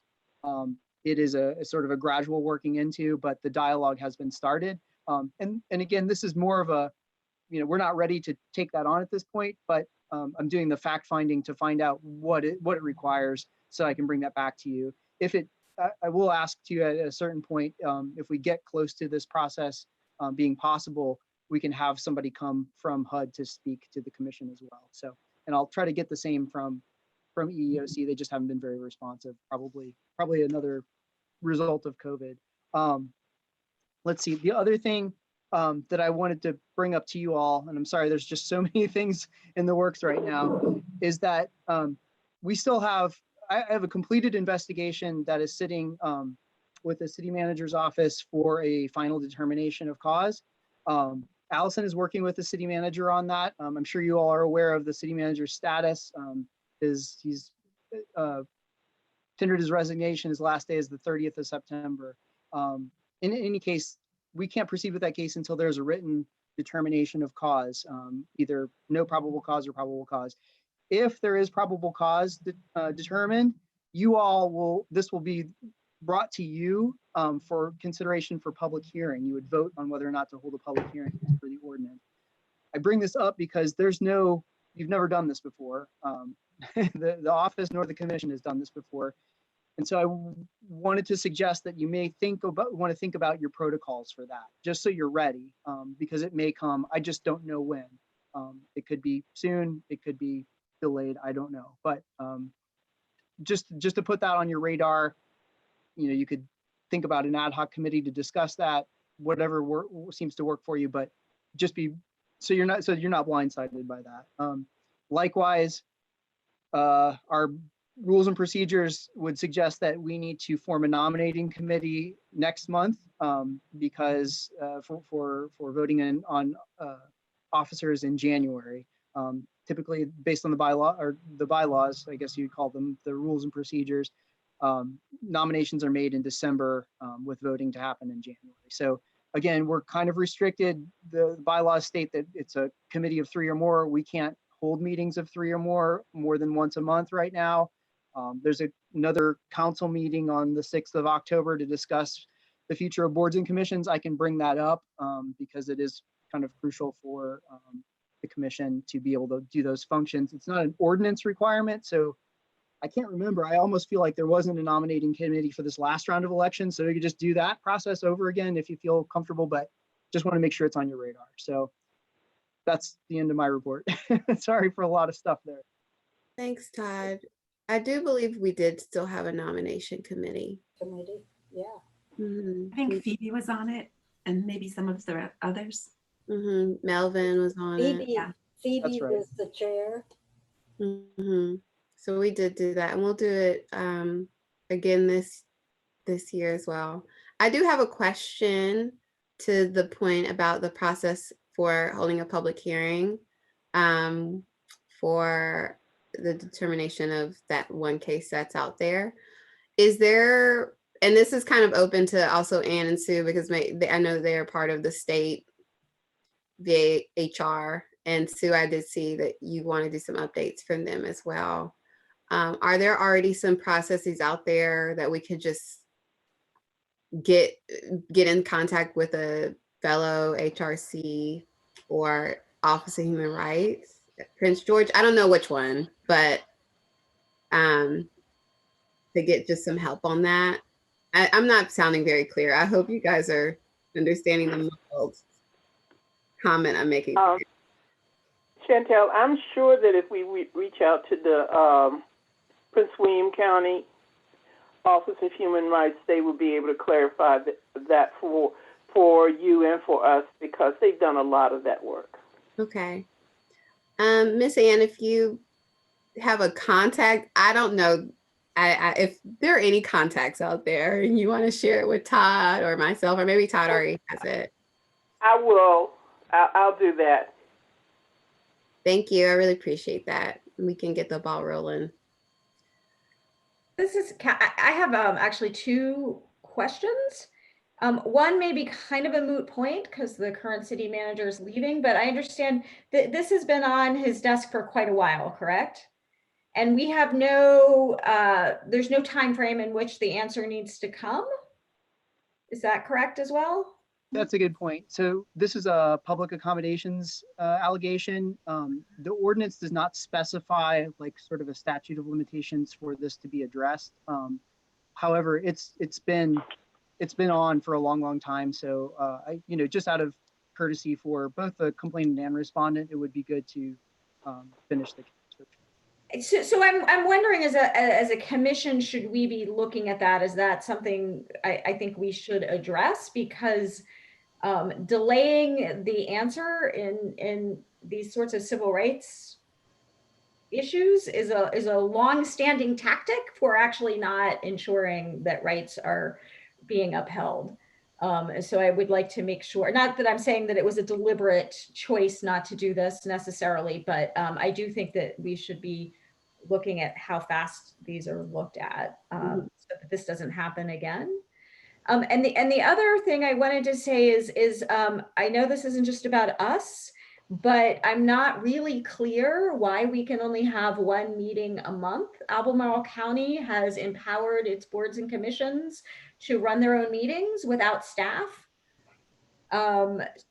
So obviously it can be done in ways that still respect the rules and laws. And so I would love for there to be some comment to City Council asking them if we could please be allowed to do that, because it really is impossible to get any meaningful work done if we can't have working groups in between our public, our large public sessions. They're all public meetings.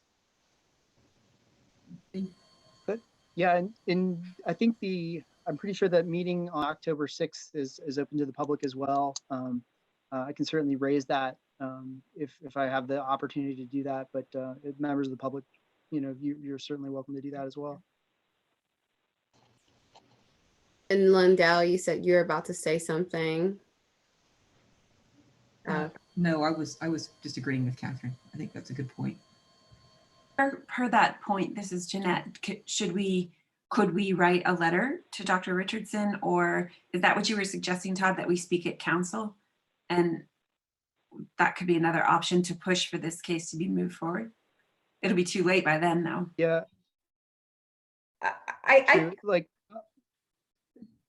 Sorry, Todd, I thought I was assuming that by the end of this month, we will have an answer from Dr. Richardson, or maybe it will just sit I don't know. If it is an answer by the end of this month, I think we should definitely do something.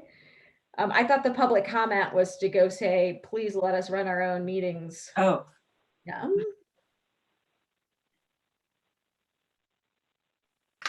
All right, and I can certainly follow up, just to check on the status of that and whether we can expect a response before the end of the month on the letter. And then with regard to being able to hold our own meetings, I think that's an appropriate thing to be raised on October the 6th.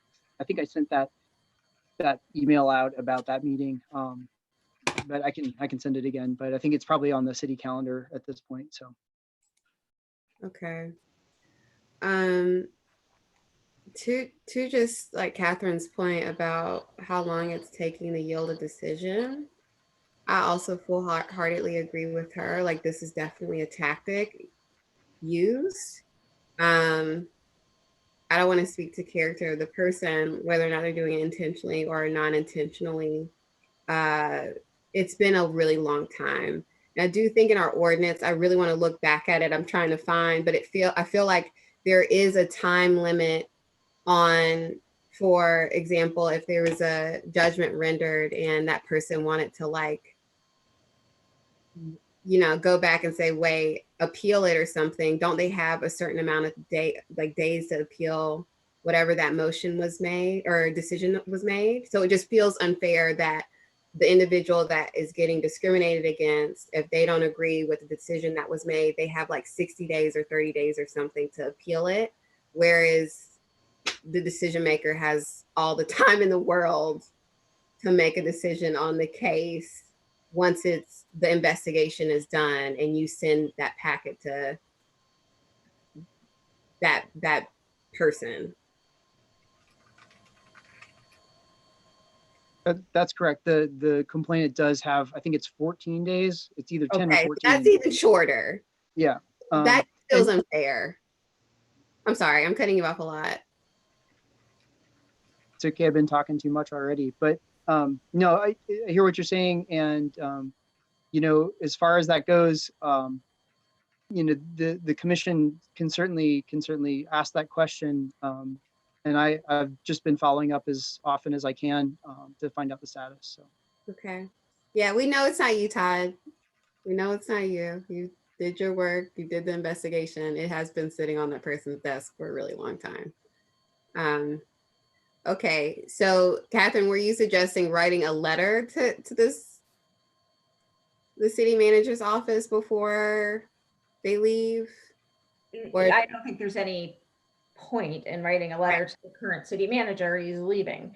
I just would like us to see if moving forward there is some way we can keep track of the time frame, make comments to city council if things are dragging on too long, advocate for changes in the processes to require. I don't know exactly what the correct action is, but I want to note that this is too long and say that we should do something about it in the future.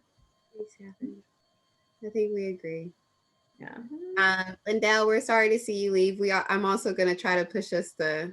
Yeah, I'm going to wait till 8:59, but I just wanted to leave it. Thank you, Todd, for sharing your updates. If there's no more responses around that, I'm going to move us to the work session with the ad hoc committees. And I believe right now we've actually already done a lot of that work. But if there's some updates that Jeanette, you want to give us, or Lindell and Sue. Our ad hoc committee has finished our work, so we're no longer. I think we've done everything we were going to do tonight anyway, unless Sue has something. No, but we are not finished. We will be scheduling another meeting with Allison and Todd. There's still work to be done.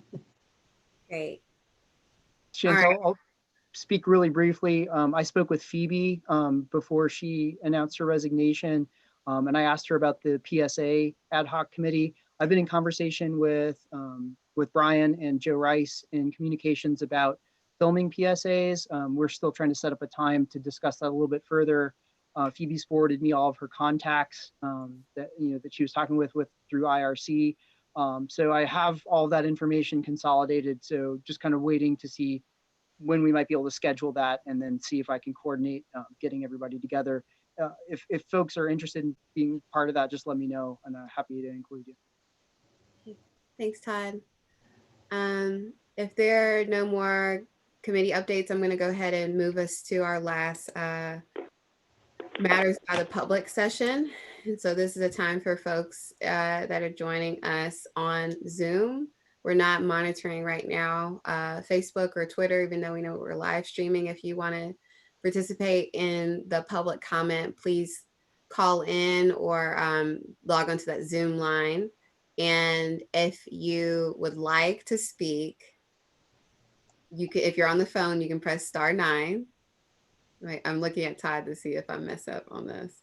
I always get the numbers wrong. I think it's *6. I feel bad. I always forget this. *9. Okay. *9. Okay, sorry. *9.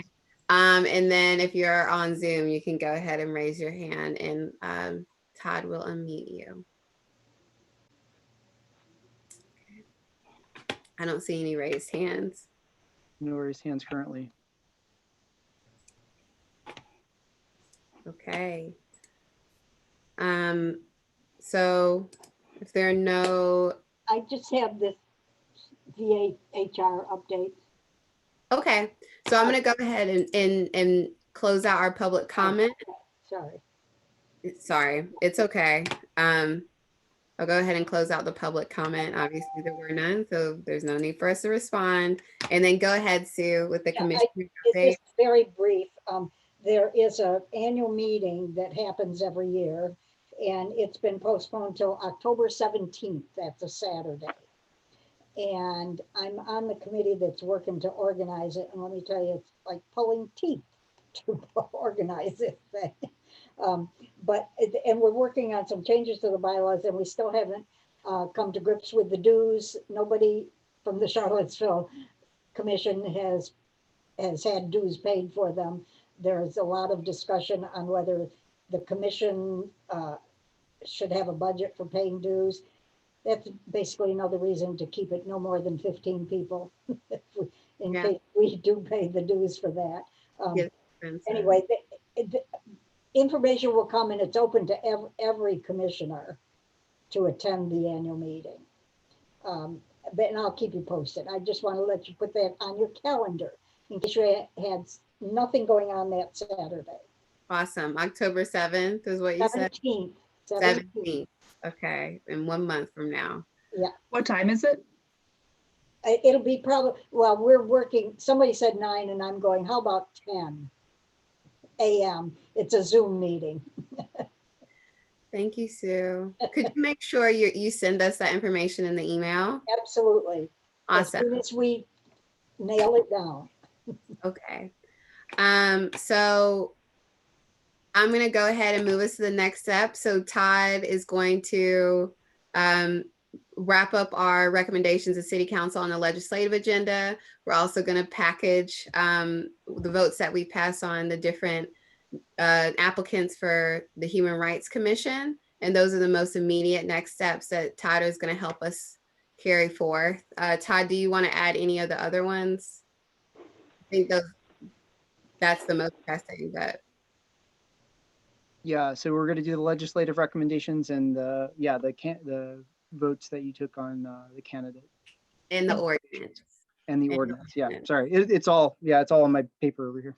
I think another action was to pull together the letter of recommendations from the social justice organizations and send that to them. Oh, yeah. Exactly. And thank you, Jeanette, for chiming in on that. So we have the ordinance, the letter, the recommendations in terms of the applicants to the HRC, and then also the legislative agenda. Great.